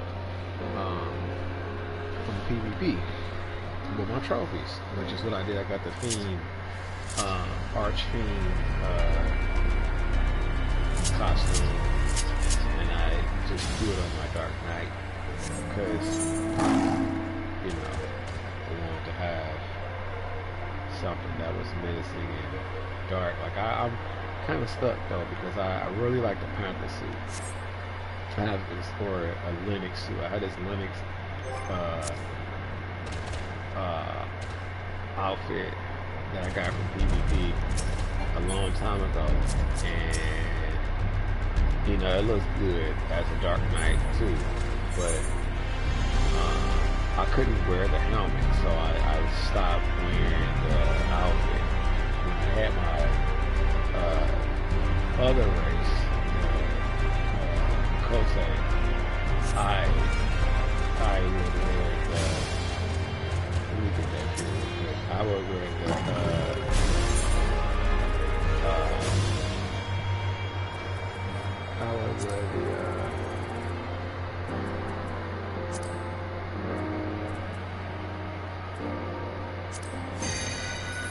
helmet. But seeing as I, you know, the Vera are limited still to certain, you know, gear choices. That's one of the gear sets that that I can enjoy. But it's okay though, because slowly but surely you'll probably I got the opportunity to wear the whole outfit like twice, so I'm not in a rush, you know, to get back to it. I just was like, I thought at least that'll be one of the things. It should be now though, because they changed a lot. Like the turban I have on my bar wasn't visible with the mirror in their rabbit ears, and now you can actually put it on, and it looks pretty good. So I'm like, hey, maybe it's usable now. But even if it's not, I like the arch beam a lot more because it's more symmetrical, it's more darker, it's more, levels. I like them both, but I want to rock the arch beam a little bit because I didn't have it now that I got it. And once I've had it for a while, I might rotate the two. I might just make it another plate and switch to it, after a while. And I still have other tank jobs, I have Warrior, and I can make Warrior one of that. I can make a Warrior the Panther one, and then the Archfiend, the Dark Knight, which doesn't sound bad. Or I don't know, like Beastmaster is coming out too, and Beastmaster used to give you the same gear as the Warrior, like whatever Warrior could wear, Beastmaster could wear in Final Fantasy 11. So I'm like, okay, cool. Maybe I'll just give it to Beastmaster, that'll be more, fashionable. Stay mature, like, Beast controls Beast.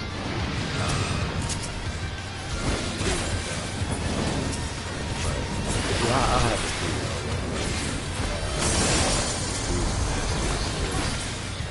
like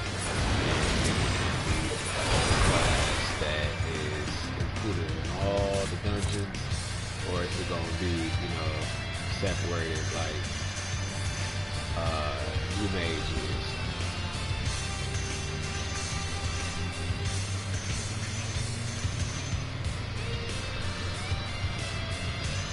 I don't know what it is about earbuds, but they always make my inner ear itch so bad. Like, I hate that feeling. Like, I know it's an earbud, but it irritates my ears so bad, so I have to rotate.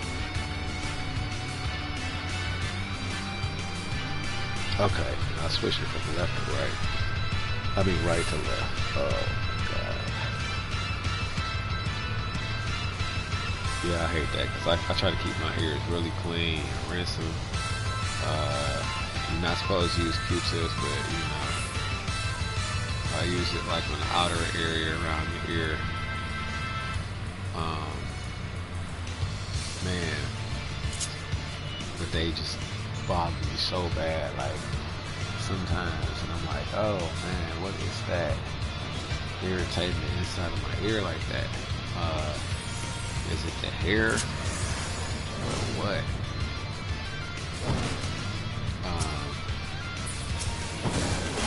I don't have a lot of hair every time I reach in there, I always feel the little hairs in my inner ear, and I'm like, oh man, yikes.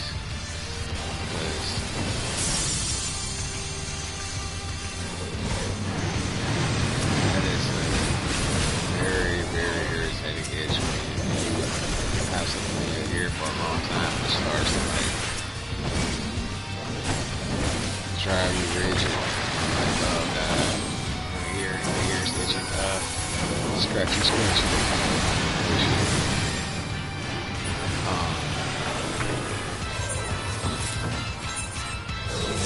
I'm trying to pull up the whatchamacallit.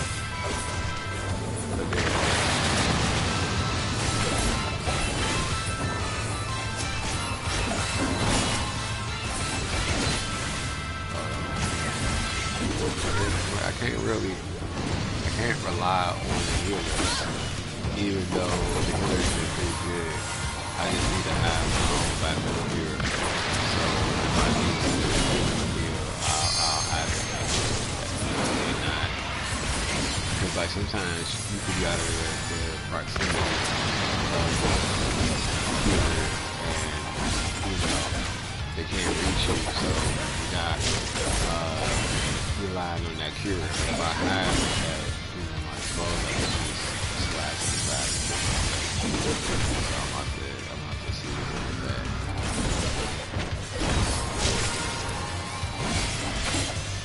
Because it's not showing the screen back.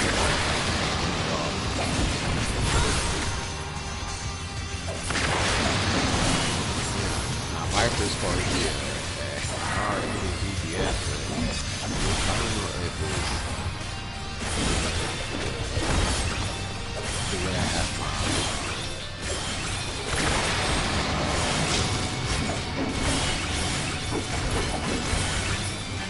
my mental grid set up, or if it, you know, it's just, I don't know, the defense of monsters here, you know, some everything.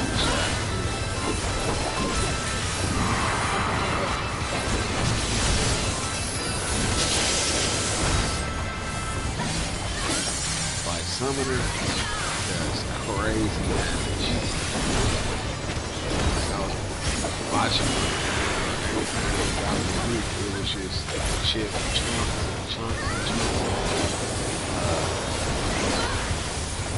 Enemies HP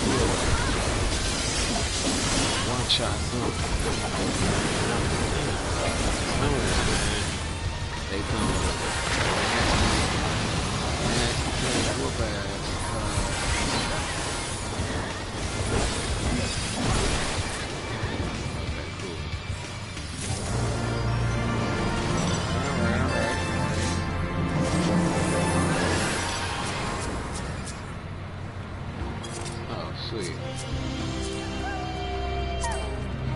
I like catching rides because that way I don't have to worry about where to go. I could just let them take me. Okay. Ooh, crap.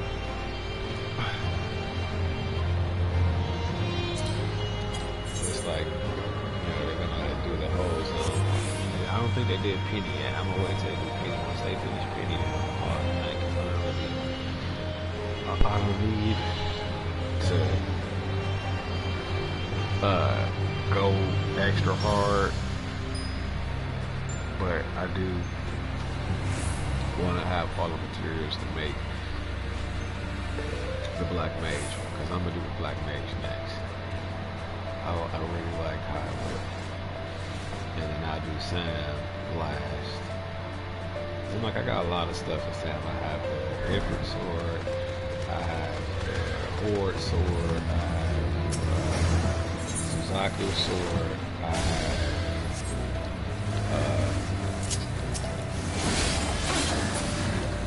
Shiva sword, you know, I'm pretty stacked with weapons, and I have the Nemo sword. So I'm like, I'm not pressed to get the other weapon, but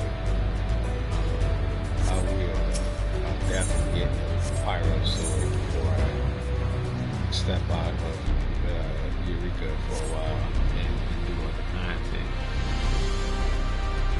which is probably going to be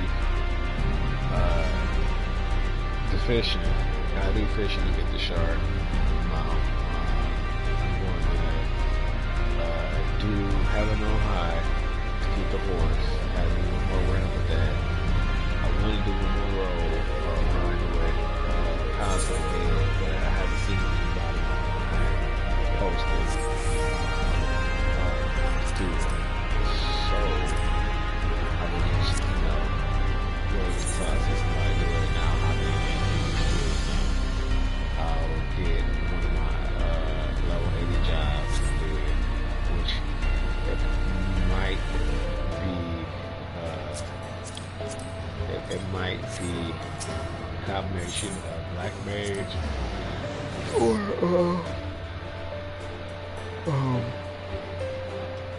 machinist or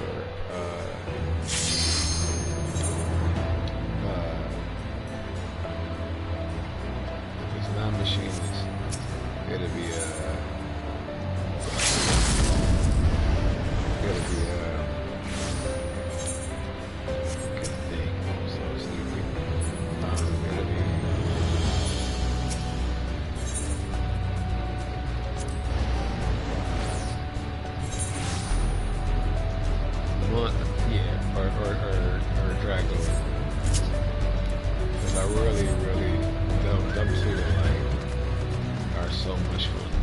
actually, the majority of DPS are fun to play with. Like, I love Machinist.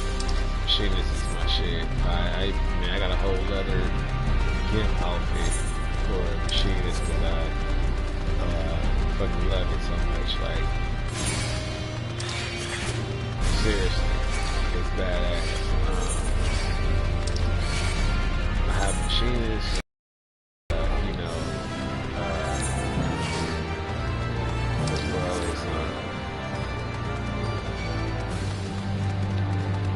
It's really fun to play with too, even though there's a lot going on. Like you have a nice setup actually. They give you different weapon skills that collectively build up a action that is that varies in power based upon the sequence of combos to get it active. So like say for example, right, to get the command active, you only did one hit combo. So it'll be at the first stage, which is area of effect attack. Then the second stage, you know, is a bigger AoE with more power. The third one is like critical and a direct hit. You know what I mean? Like I don't know if it's AoE anymore. I think it's single target, but it's fire. And that's Samurai, you know what I mean? Like Samurai gives you a lot to work with this DPS class. And depending on how you rotate your combos, depends on the power of the combos and how much damage you can produce with Samurai. Because Samurai, man, can do some cool shit. Like it can you know, shoot beams out of his sword, hot back, or kind of like rush in with this perpetuated burst, like dash slash slide. Because you're kind of like hovering in the air and you slide forward towards the enemy really fast, and then you know you can begin your onslaught chain combos. But then there's other stuff that unlocks after 80. I stopped at 80, so I don't know, you know, what other stuff Samurai has right now as far as like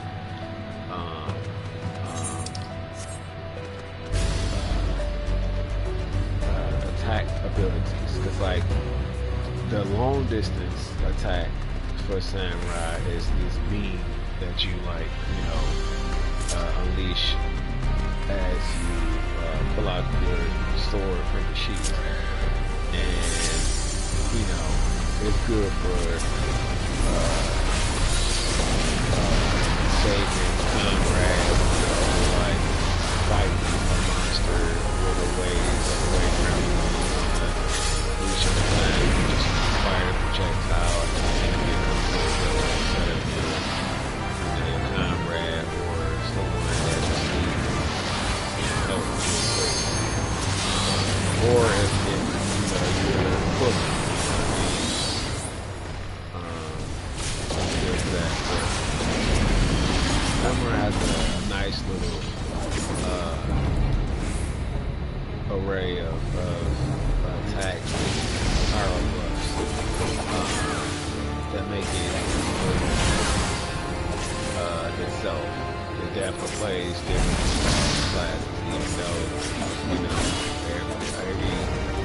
class as a line or as a location. It's actually like even with bar, you know, bar, there's no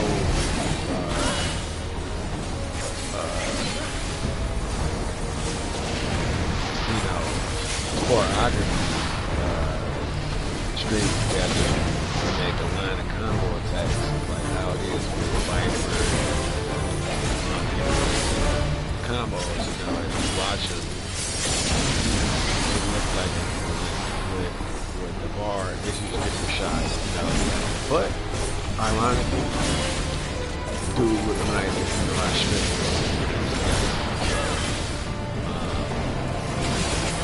Everything is really well balanced. And every class plays for so like and that for me feel that specific, you know, to that job. Which is why I like it, you know what I mean? Because even though you get in the game recycled so many different ways, you still get a new experience, you know. Talk about really concentrate on replay value. Like they hit the road. I mean, hit the ground running right out the womb with that. Like, as soon as they discovered that was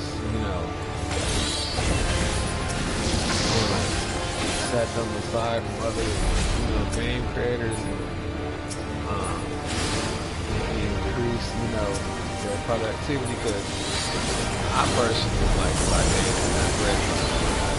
I feel the game plus I'm you know what I mean? Because now I can play the game super power and it's like that's the best way. You know what I mean? Literally, like especially when you know what to do and you get to have get back super hard balls like souped up. Now they're like nothing. That's just always fun. So I just, love games that do that, like Zelda, Tears of the Kingdom.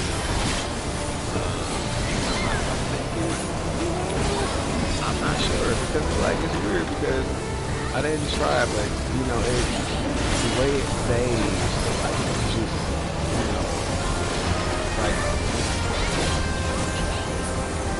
okay, bad example. I mean, Majora's Mask, because Majora's Mask, like that's the only game that reminds you of timing, because it's time based, in order to achieve everything. Like they really were clever with the intricacies of the quest experience, like the way you unlock the quest, the way quests progress, the assistance of other quests, you know what I mean? Like they really did have an in-depth thought, about executing, how much stuff there is to do in Majora's Mask. Because with all the side quests, included, I say it's about a 20 to 30 hour game, especially, depending on your ability to improve and adjust, because in order for you to know what's going on, you have to play the game, and certain things only happen triggered at certain times. So you couldn't just, even being a naturally good player, you couldn't just rush through the game. You will have to know what time certain things take place, because it gives you certain access to other parts of the game, and they only trigger it on a certain times of the day. So it was really well written, how everything corresponds with you know, the direction of the game. And I'm like, damn, I really love this game because, you know, it gives purpose to the ocarina. Like, people for the ocarina, which a lot of people don't, you know that or really take that into consideration. Like, it's the only actual Zelda game that has a sequel. You know what I mean? Like, it's part 2 of Ocarina of Time. Because you know, after you finish Ocarina of Time, Link is, returns to a couple of villagers towards the village on his horse, and he has the Ocarina, but then he gets ambushed by the Skull Kid, and the Skull Kid takes the Ocarina and starts spreading havoc in the world, and, you know, commands the moon to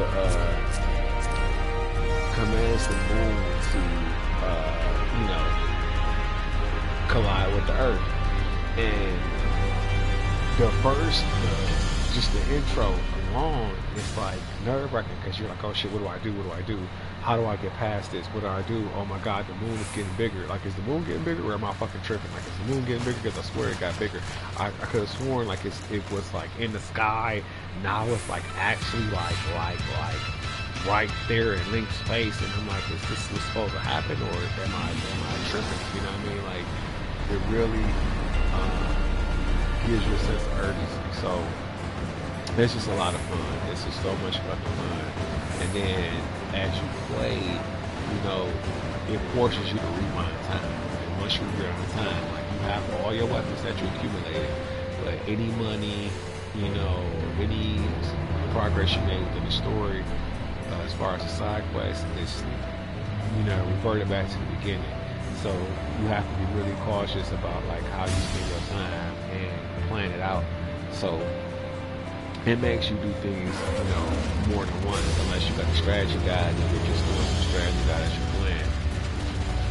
Which is like, you know, you're right to do so, but, you know, that's for sportsmanship. It's funner to just, you know, wing it and do what you can solve for yourself. Because it's not really a hard game, you know what I mean? It's aggravating and frustrating as all hell, but it's really, really, really fun. And, you know, there's so much stuff to do because there's like 30 masks, I think, maybe more than 30 masks. And then, you know, there's the last stage is mini games, because in order to get the first mini games, points and collecting all the masks, it's kind of like the game is called, you know, Majora's Mask, right? Because it's about the Majora's Mask. Like, the Skull Kid, after he ambushes you, he also attacks this mask salesman who has this very powerful mask with souls trapped inside of it. And each mask give the wearer the abilities of the soul that's trapped within. And then some are just enchanted, some are just, you know, magical. But he has in possession of Majora's Mask, and the Skull Kid, you know, basically robs him. Him and his two fairies started a dude, and then they, you know, they rob him, they take his shit, and they slide. And you know, that's when you get attacked by the Skull Kid. You know, you get attacked while he has the Majora's Mask on. And then while he has the Majora's Mask, he summons the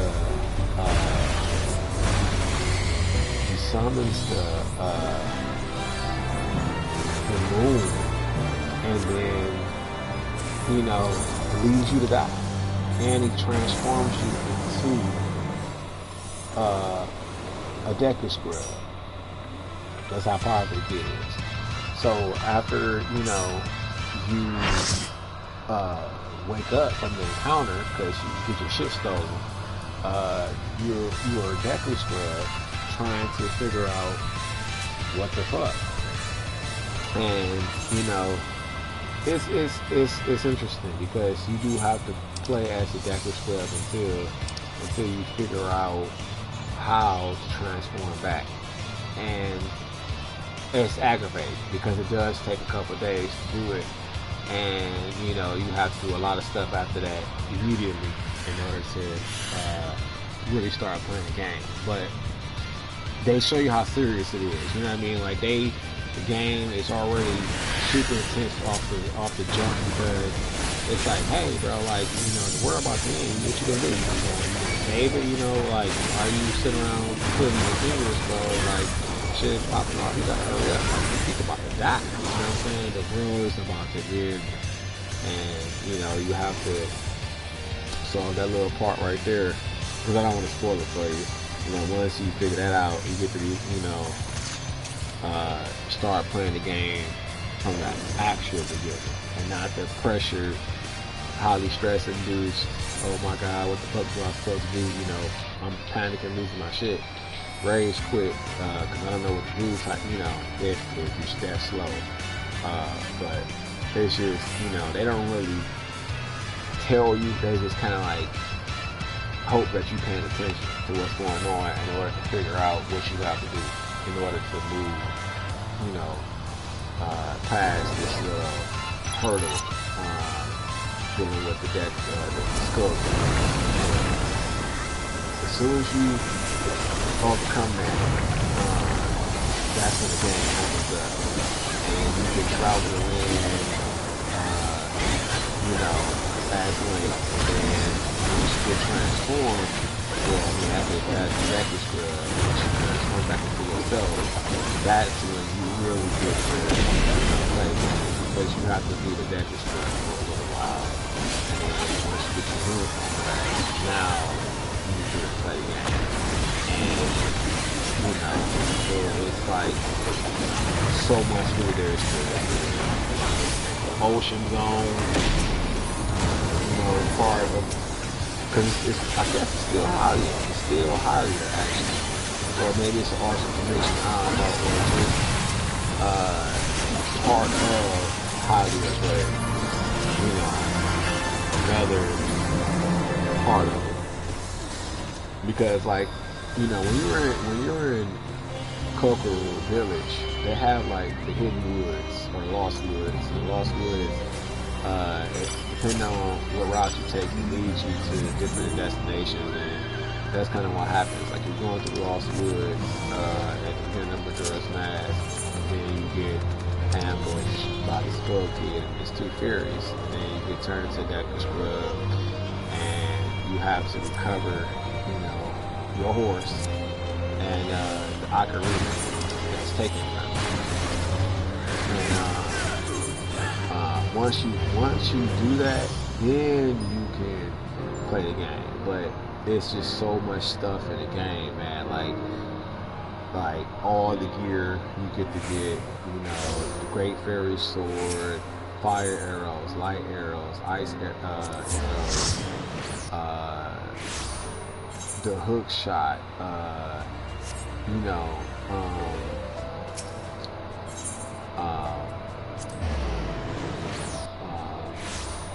bombs,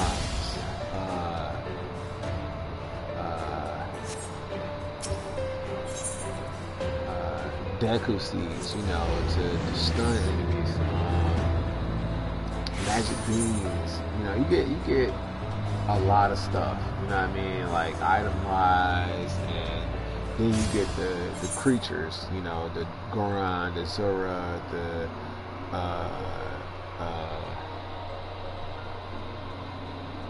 Zora, the Goron, and the Deku Scrub.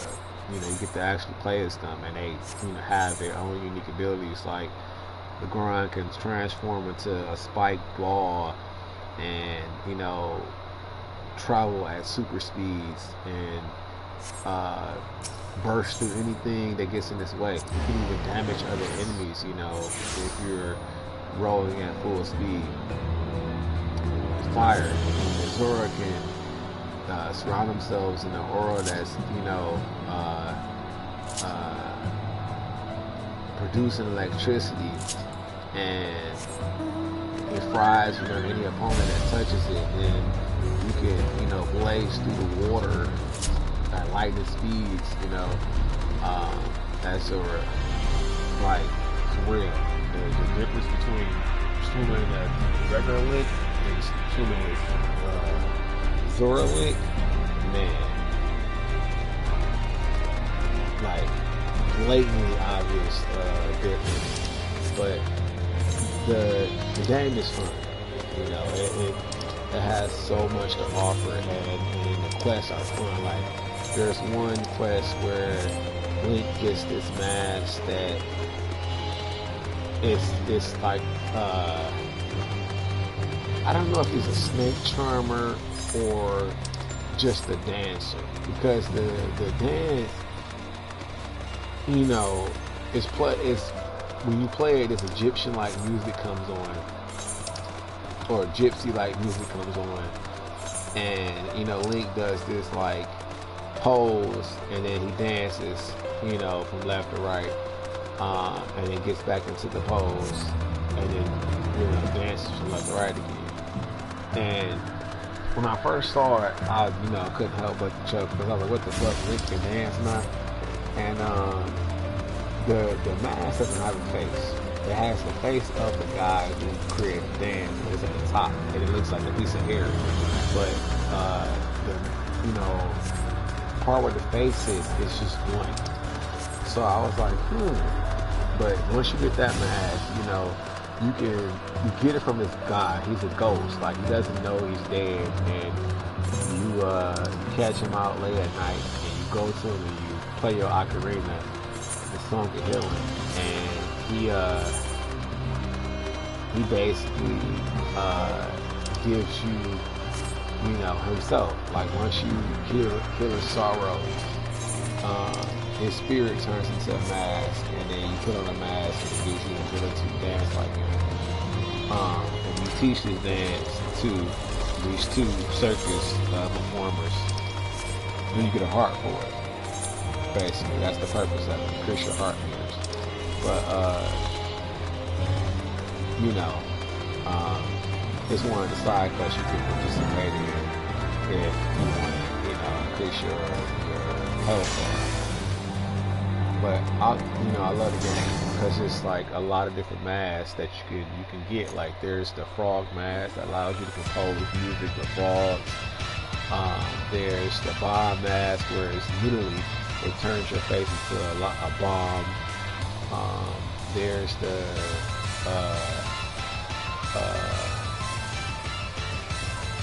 oh shit, man, it's so many different masks. Like, there's the bunny mask that gives you, you know, increased speed. There's the freaking, oh yeah. I'm trying to think, because there's so many masks and they all have different abilities. But the point is, in order to get the God's mask, you have to have all those and talk to the kid, and you have to talk to him, you know, not in any specific order, but you have to talk to them before you talk to the main guy. And when you talk to them and you have the right amount of masks, they'll ask you to do something, and I think it's like hide and seek or some shit like that, something. And they end up putting you like at this other part of the stage, and they, you know, expect you to get to the end of it. And I think that's, you know, hide and seek or tag or something. And once you get to the end of it, you'll see the kid again, and he'll be thankful and say, you know, he has nothing else for you. But when you look at your mask collection, a good chunk of them are gone. And every time you do, you know, a kid, you lose all, you know, more masks, and then when you get to the last kid, you lose your remaining mask, and once you complete it, it gives you a deity mask, and then from that point on, anytime you are in the boss's dungeon, you get to be godly. And it's so crazy because like the bosses are super easy with deal with. But yeah, once you rewind time, you know, you can fight the bosses again and do, you know, quests at the beginning again. So there's a specific quest that you have to do component in order to get a mask. It's called the company mask. And they're the most annoying one because it involves another quest. There's one of the characters' mother, and she had to get mask for son, you know, so that way we can get this information, get the time box. When they meet up with her son, and welcome him to trust you, and you know, you help him get married, you know, basically you help him get married, and he can't do it, and his kids can do it, so you have to help him. So it's like, you know, when I was a kid, I'm like, damn, they got married and everything. Zelda has a lot of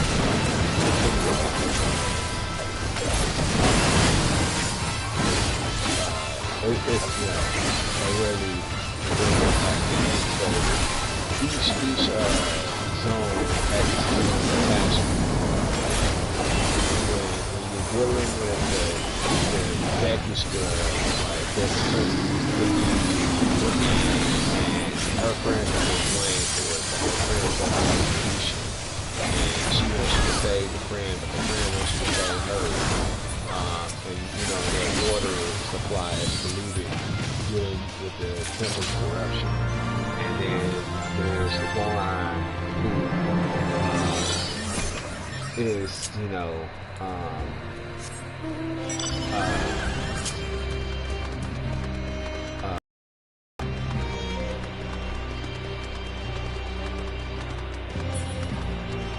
no, it's not a grind. It's the curse from the zone boss in the grind area that's making it cold. And once you defeat them, the area warms up again, you know, and then it gives you access to other parts of the area that you could explore before, like underwater if you have the Zora mask. To swim underwater, you know, and collect the hearts and good money and stuff. But anyway, you know, it's a fun game because it gives you so much stuff to do. Like it gives you stuff to do before you free the land of the curse, and then after you free the curse, like, you know, it changes the landscape with certain things, you know, like with the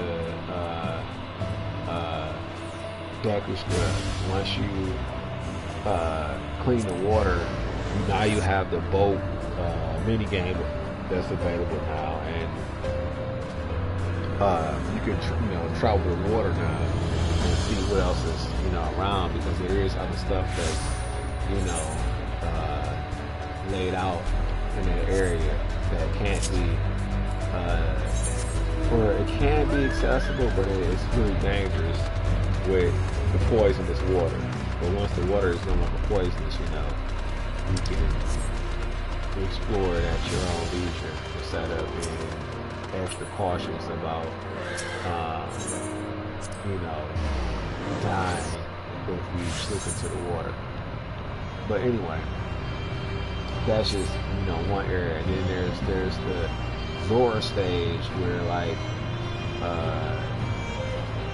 you're part of a band, and your wife, you know, is heartbroken and speechless, voiceless, because your kids are kidnapped. You have to go save your kids, and then, you know, avenge the guy who you become. And he's pretty dope, you know. He's an outpost guitarist.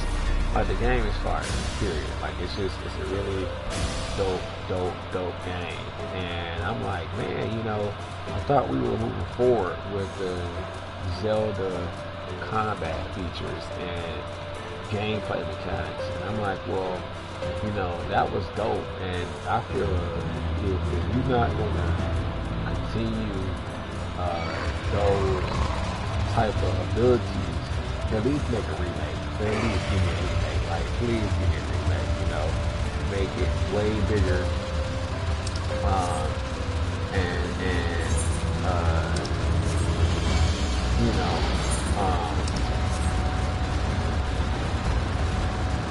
bring it back. You know what I mean? Like, you got to, because it's there. But the girls' mask is pretty nice size game, because you have four different areas. You have the Dexter Scrubs area, you have the mountains, the lines, the ocean, the desert. I can't say the game, like, you don't even deal with them at all. You actually deal with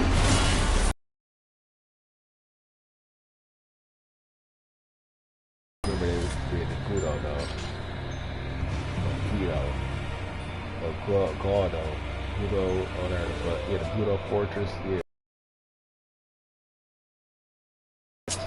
in the desert area. It's like this temple that you know, has to be turned upside down in order to traverse it, and it's just a headache. But yeah, you don't really deal with them in the desert. In this one, you deal with this little girl and her dad inside of this hut that's surrounded by mummies, and if you restore the water, the mummies will vanish, and then you can save the girl's father. But then if you save the father, he'll give you mask, the mummy's mask, will allow you to talk to the undead. Like, they won't try to bite you, and you can actually have a whole conversation with them. And I think they tell you about treasure or some shit. I don't remember what the fuck they talk about, but you know, it's just a dope Nintendo game. And I haven't seen one yet to match it. Wondering on Tears of the Kingdom is nice, and it's a huge improvement on what other Zeldas, but it still lacks the diversity and variety that Majora's Mask brings to the table. But I'm hoping that the new Zelda, that's part of the gameplay. You know, they don't have to make it to where you use mass to transform, but say, for example, you know, he's able to collect souls now, you know, make them a part of himself through a glove or ability given to him as this reincarnated form of Link, you know what I mean? Whatever it may be. I'm just hoping that he gets that option, because it sucks not being able to do that.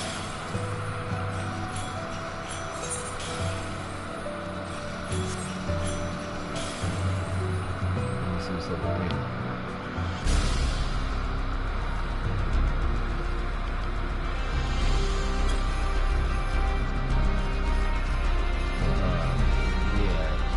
It's a really, to me, the best title in Zelda, but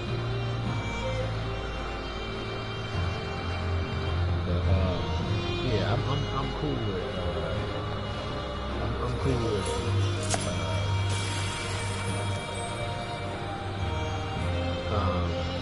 waiting for another Zelda game, even though I really do want one. I've been waiting patiently for the newest one. I'm like, if I have to wait another year or something to make a Zelda that has transformations in there, I can do that. You know what I'm saying? I'll purposely stack up the money that I got to just have it ready. Matter of fact, I'll buy it and make reserve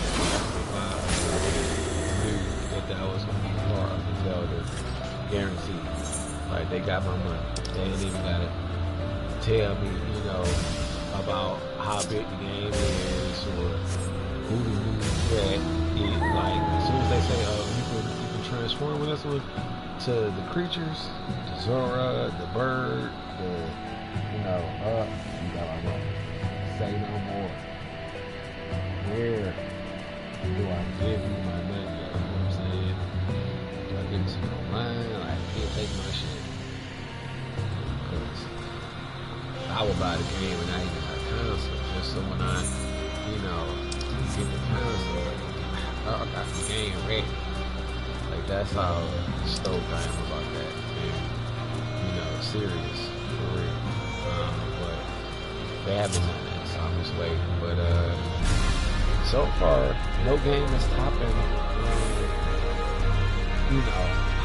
how big and interactive the world is. Because with Zelda, you can actually count on it. You know what I mean? And go in and out of places, houses, dungeons.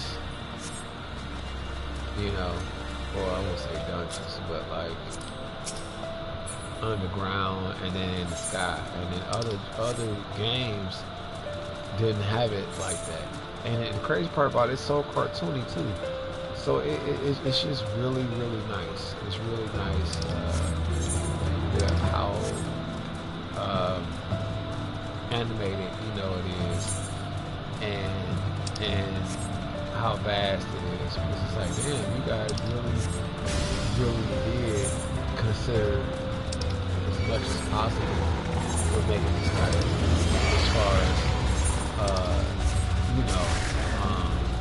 area to explore,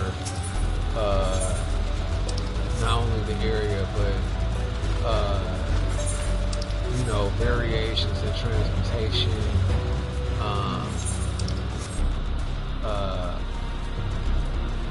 the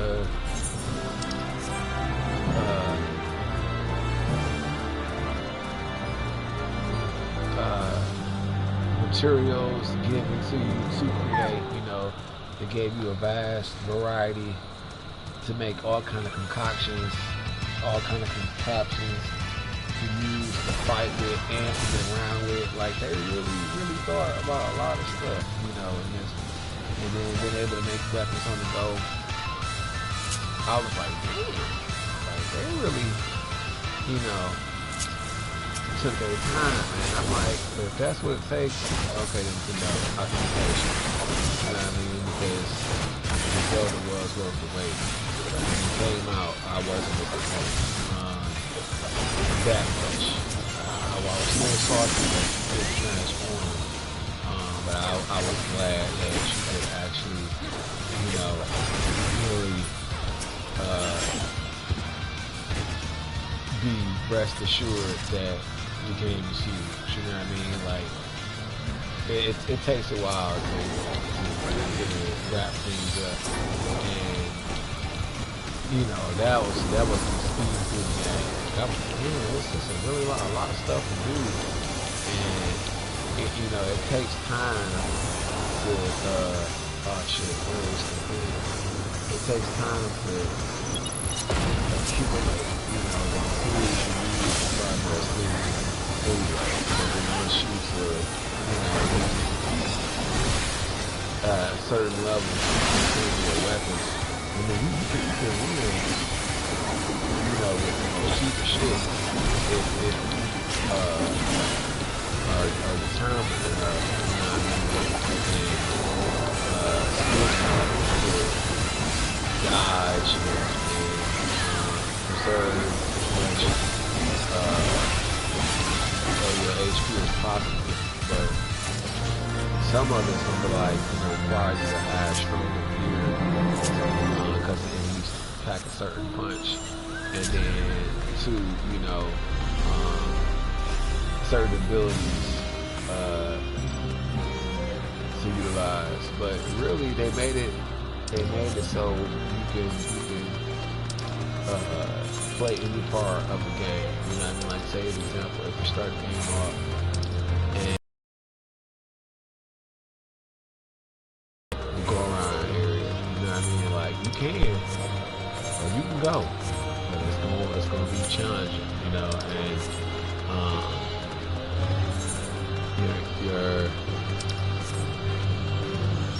your resources gonna be really limited, you know what I mean? Because you're starting off in one of the most hardest zones, because the temperature affects you, you know, it does deteriorate your HP, and because of that, you know, you got to wear a certain suit. So if you don't have the money, you can't buy the suit, and you die off, you know. You have to keep on eating food to sustain your HP until you can go and cool down somewhere within the surrounding area. But it's you know, it's hot as hell, so you always gonna be, you know, caution with the, you know, it's too hot, go cool off if you don't have the clothes. But I still like, you know, the area, regardless of how fucking annoying it is, not having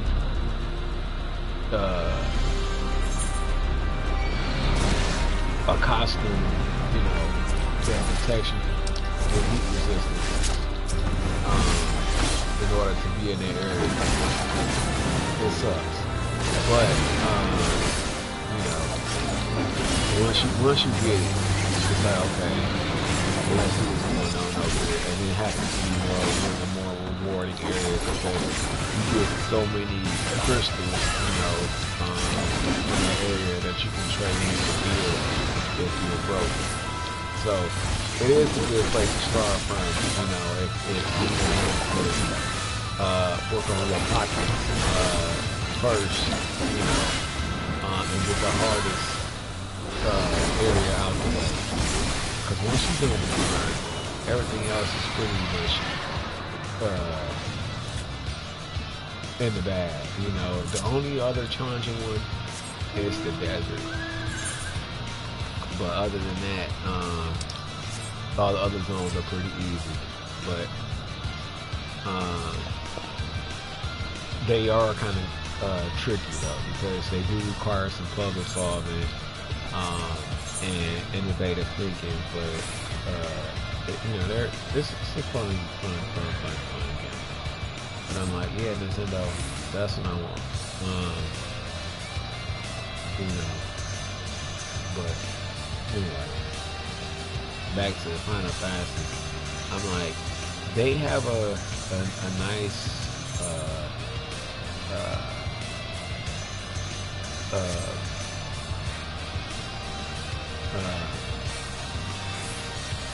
collection of expansion packs that give you, you know, tons of scenery and, you know, huge maps to explore and give you the ability to fly, but you're not that interactive. Like, you can, you know, go and harvest stuff, but like, you can't climb the mountain.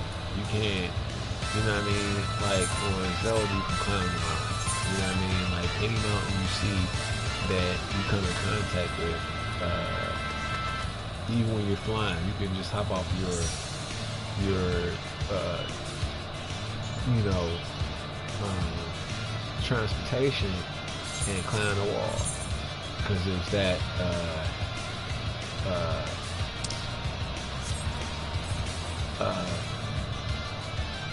interactive, but not with Final Fantasy. Even though Final Fantasy has its own perks, you know what I mean? Like, I'm not going to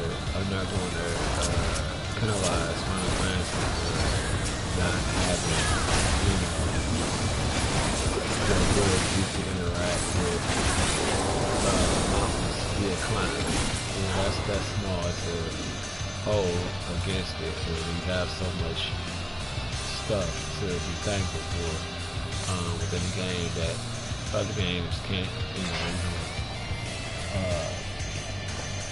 begin to, you know, hold a candle to. Like, the ability to play music is just outstanding alone at the bar.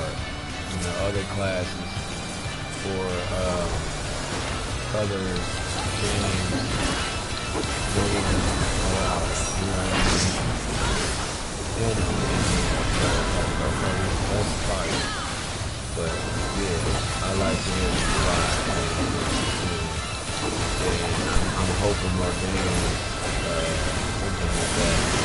like where the winds meet, you can fly in that game, and I'm so looking forward to that, playing that.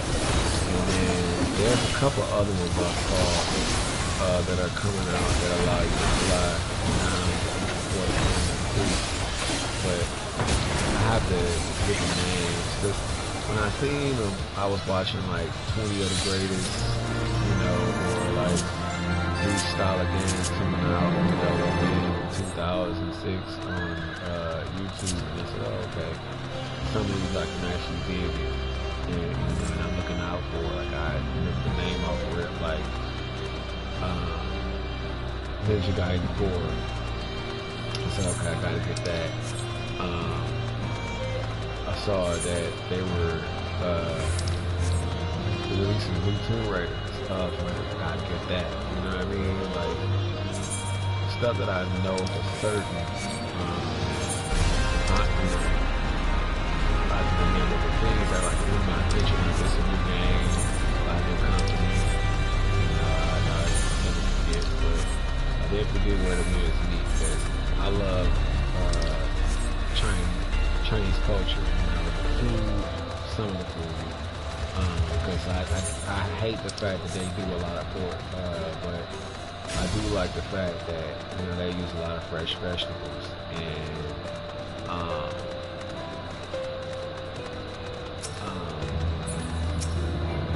you know, that they have different variations of rice usage. Like rice is so delicious, like man, rice balls, rice cakes. Fried rice, you know, steamed rice,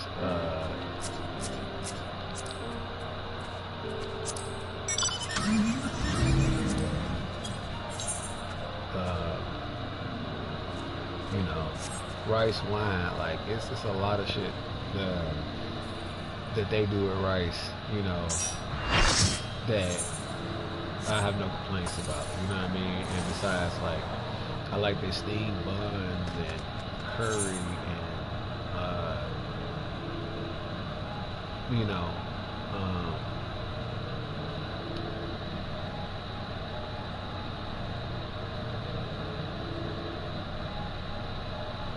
some of their noodle dishes, but I'm just like, how could you not like Chinese food? Like, it's just so delicious, you know what I mean? But I'm just like, man,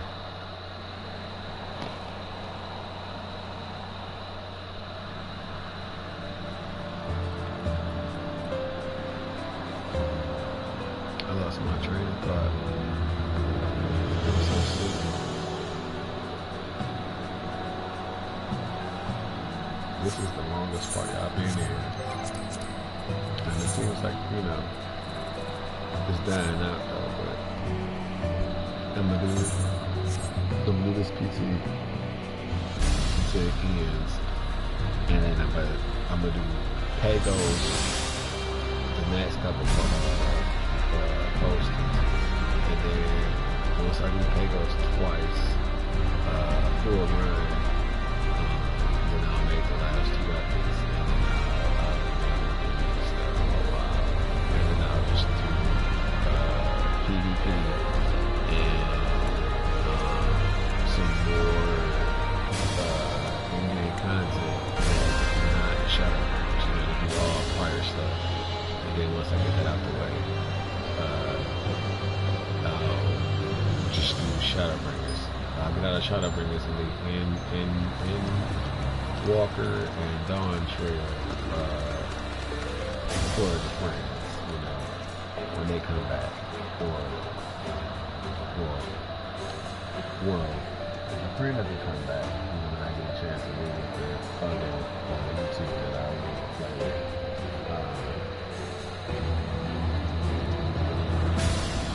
I'm post it now. Or maybe not. I might just say that, you know, it's like a moment between us.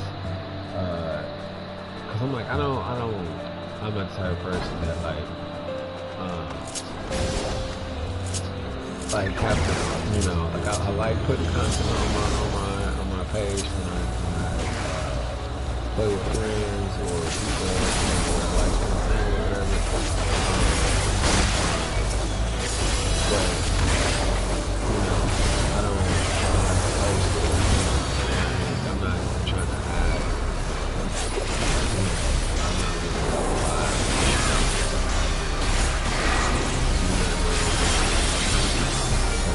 I don't want to post it, man.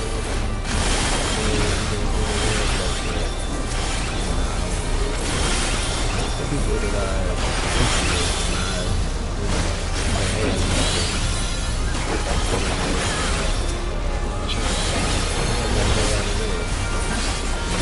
or especially when you're in a situation, and I don't show people identity, so I don't worry about that, but yeah, I don't think it should be a problem. The other person, they posted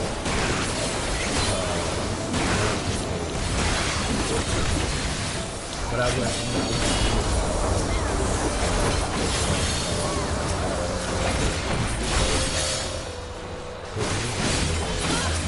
traffic because of the person I do it with. I wanted, you know, because of what the content is, you know what I mean? But again, that's still like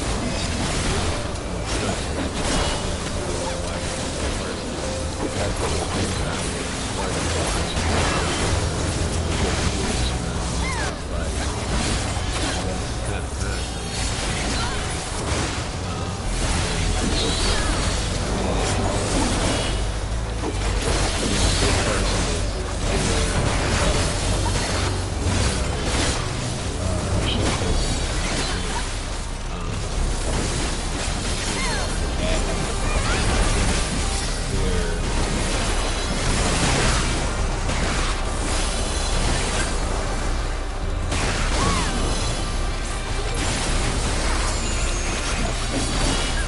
person to the mix, you know, sporting this and dangerous, or sports rumor, you know, or whatever quality that they say that the ones that was, you know, the charm,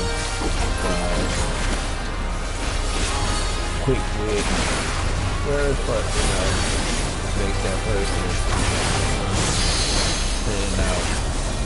But I'm just like, you know, I like doing stuff, you know, versus doing it because, you know, I'm obligated to do it. Like, I don't mind a little pressure. I don't want to do something forceful, you know, somebody else. I just don't like that shit. Like, if I'm wrong, I don't want to have to draw for somebody else. Yeah. Because it diminishes the quality, you know, production. Because I'm pressured and stressed about being in debt and way up back and, you know, trying to produce. And that shit is the worst thing you can do to an artist, you know, especially when you're creating right. You know, create paintings or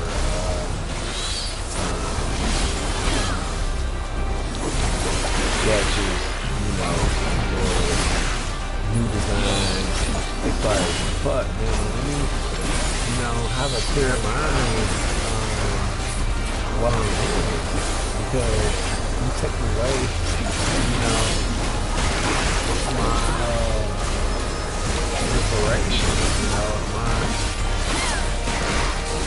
pools of creativity are drying up because you got me pressured on, you know, and concentrating on how fast I can do it, but I can't get no juice on, you know, I can't even, you know, put a certain pace in what I'm doing because I don't know what the fuck to create. But that's what happens, you know, sometimes you put under pressure, you lose your creativity, you know what I mean? And then, you know, shit hits the fan, it's like, fuck, you know, what happened, man? How did I lose my mojo, my edge? Why am I over here dry field? But, you know, it happens. It happens all the time. You just have to be careful, you know, how you limit your gifts, you know, and what you prioritize. That's why I just haven't done it. I don't like doing it. I plan on you know, making big bodies of work and work with other people. I don't want to be in positions where I have to compromise my time for somebody else. You know what I mean? Like, I want to decide my own way. You know what I mean? Like, I'm a good person to ask, you know, when I think a project might be finished, but I don't want to pressure release at the same time. I like things to be refined and, you know, very addiction. So, you know, when I run something on a station, I want the fingers to like, you know, this is a product I follow, everything, you know, so that's why I'm very skeptical, cautious about what I put my name in there, or, you know, how I work. I put some shit out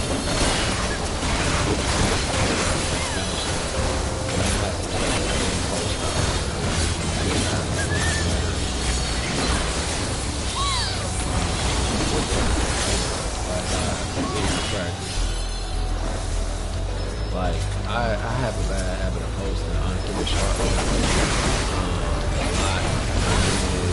You know, sometimes like, what was that supposed to be? I might color it, you know, or I add the, you know, some more fine touches, depending on what it is, you know, but my last like the photos I made, I was making combat illustration where, you know, people did a lot of combat. You know, it turned out really well. And I was, you know, really proud of myself on that day. I was like, cool, I finally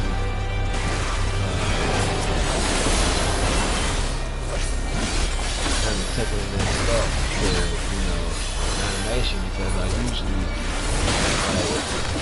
man, I'll do like when I'm doing my character creations, I usually do a character's front and then I do the back, you know. And when I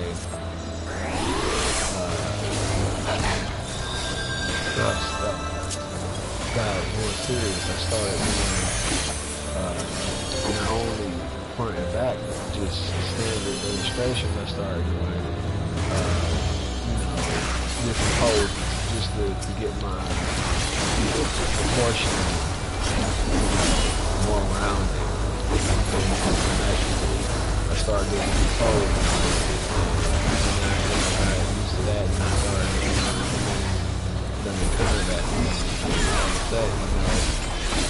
I'm making, you know, 2-3 episodes a day with the combat scenarios and book the skills up. It helped with, you know, doing a lot because you put more than, you know, one thing on the page, and you have to make everything you can and learn, you know, how to shade certain things in so you can bring out detail with the limited space that you have. And then not only that it's limited space, but you know, the material is fragile, because if you erase too much or you draw too hard, you can burn a hole through the shit. You know what I mean? You can literally destroy the work, you know, just by trying to create. So it, you know, it taught me a lot of patience. And it taught me, you know, to let go, let flow. Like with drawing, you know, the more you erase, the more it, you know, wears and tears the paper, you know what I mean? And then finally, if you erase so much in the same spot, the paper becomes so thin that it might puncture a hole through it. And I'm like, oh man, you know, I'm heavy-handed, so when I do my shading, you know, it takes a lot to erase it. So it was just throwing me for a loop that I had to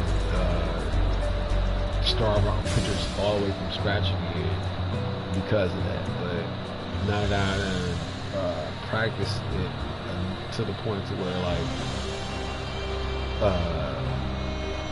my sketching is fair now. Like I'm not as heavy-handed as I used to be, but you know, it's decent. Like I know how to use a light touch versus a heavy touch, and want to stick to that light touch, you know, because like I just default heavy-handed.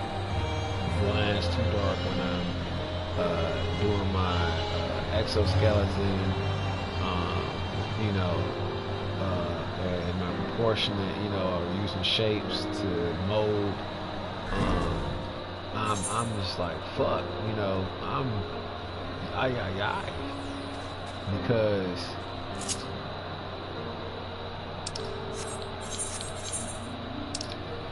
you know, that shit, it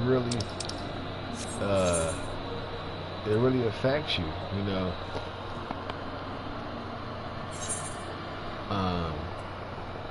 There we go.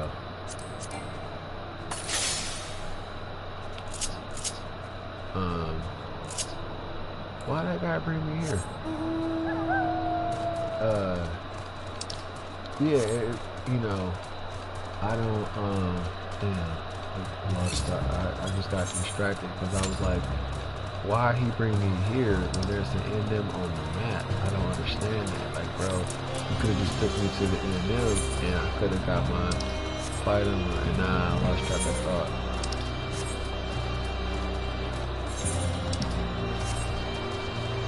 But anyway, I'm just, you know, thankful, man. Like I really had a epiphany, you know, and it's so good to have the freedoms that we have. Like it could be so much worse. Being able to just turn your video game is the blessing, you know what I mean? Like for real, like that alone. It's just a blessing. So it's like, I'm not saying be content with the basic shit, but it is good to be thankful for what you do have, because you could be in a situation where you haven't got it. That's the first thing. Not having everything. You know what I mean? Have some things that make it go. Literally. Always better.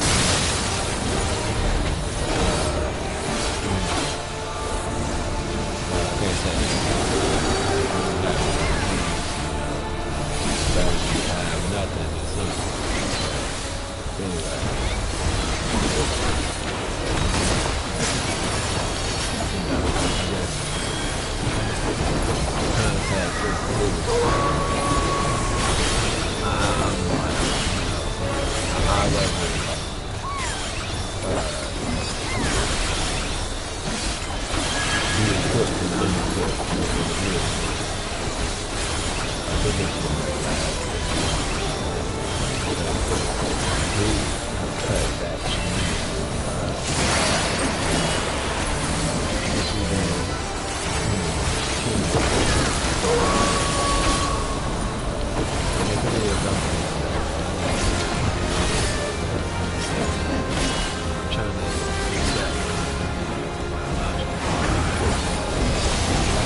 irritable, you know. I don't like being a jerk. You know what I mean? So, you know, I like to have a good time with people. You know, I like to be able to enjoy their presence and have a decent experience, you know, while I'm in their presence. You know what I mean?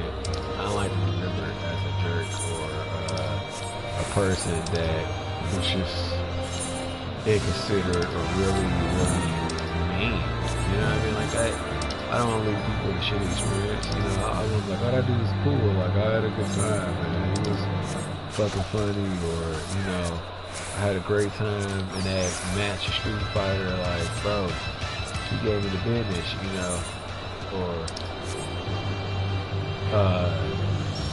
bro, I didn't know, you know, somebody like Dragon Ball Z as much as I do. Like, I just like to have, you know, good rapport when it comes to meeting new people and people's experiences, because it makes life easier, man. Like, it does, because, you know, word of mouth is everything, and it's better to have a good reputation than a bad one. So I try to be pleasant with everybody, because there's no reason not to be, you know what I mean? Especially if you know yourself and you hang out in spots where you can be yourself, then the company that you attract should be on the same page. You know what I mean? Like, it shouldn't be hard to relate or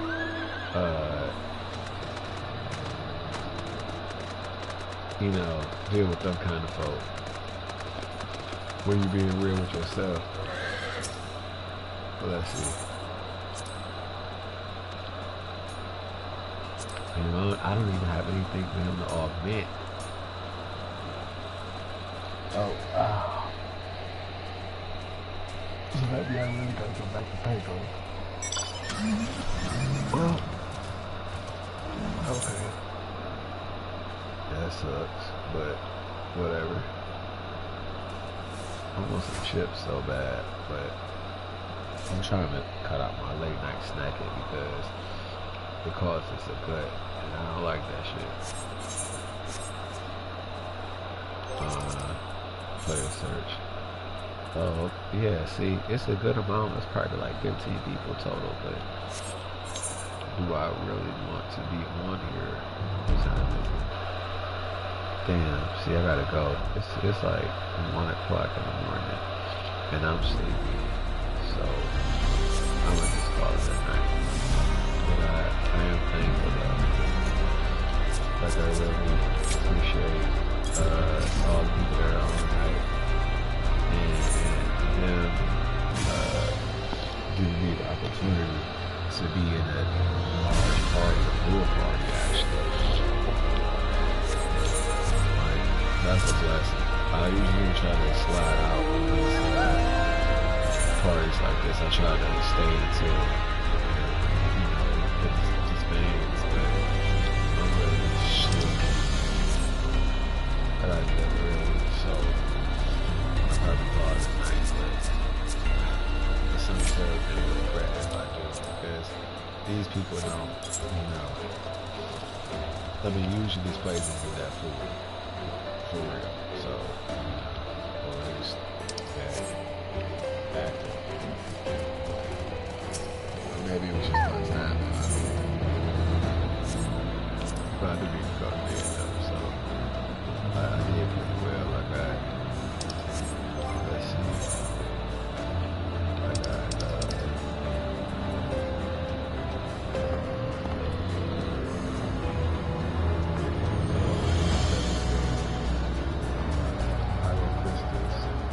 that's not bad. And then, it'd be better if I had mini flags, though. If I had, like, 5 other flags, then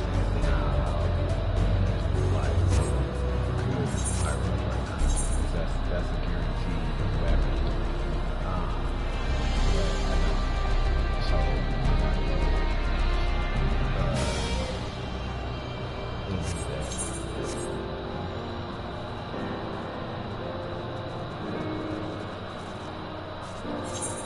gonna just call it a night because I gotta get up early. But yeah, I'm gonna stay for PTA and call it a night.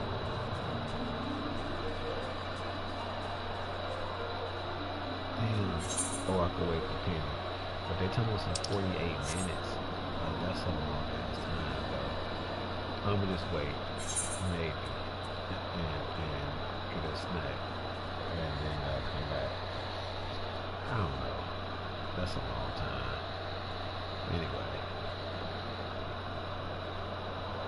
But, damn. I need Penny, though. Like, that'll give me the parts to make my next weapon if I stay for pennies. And that's a guaranteed 50 crystals or 40 crystals from the feeder. And plus I can get that spirit too and get drops.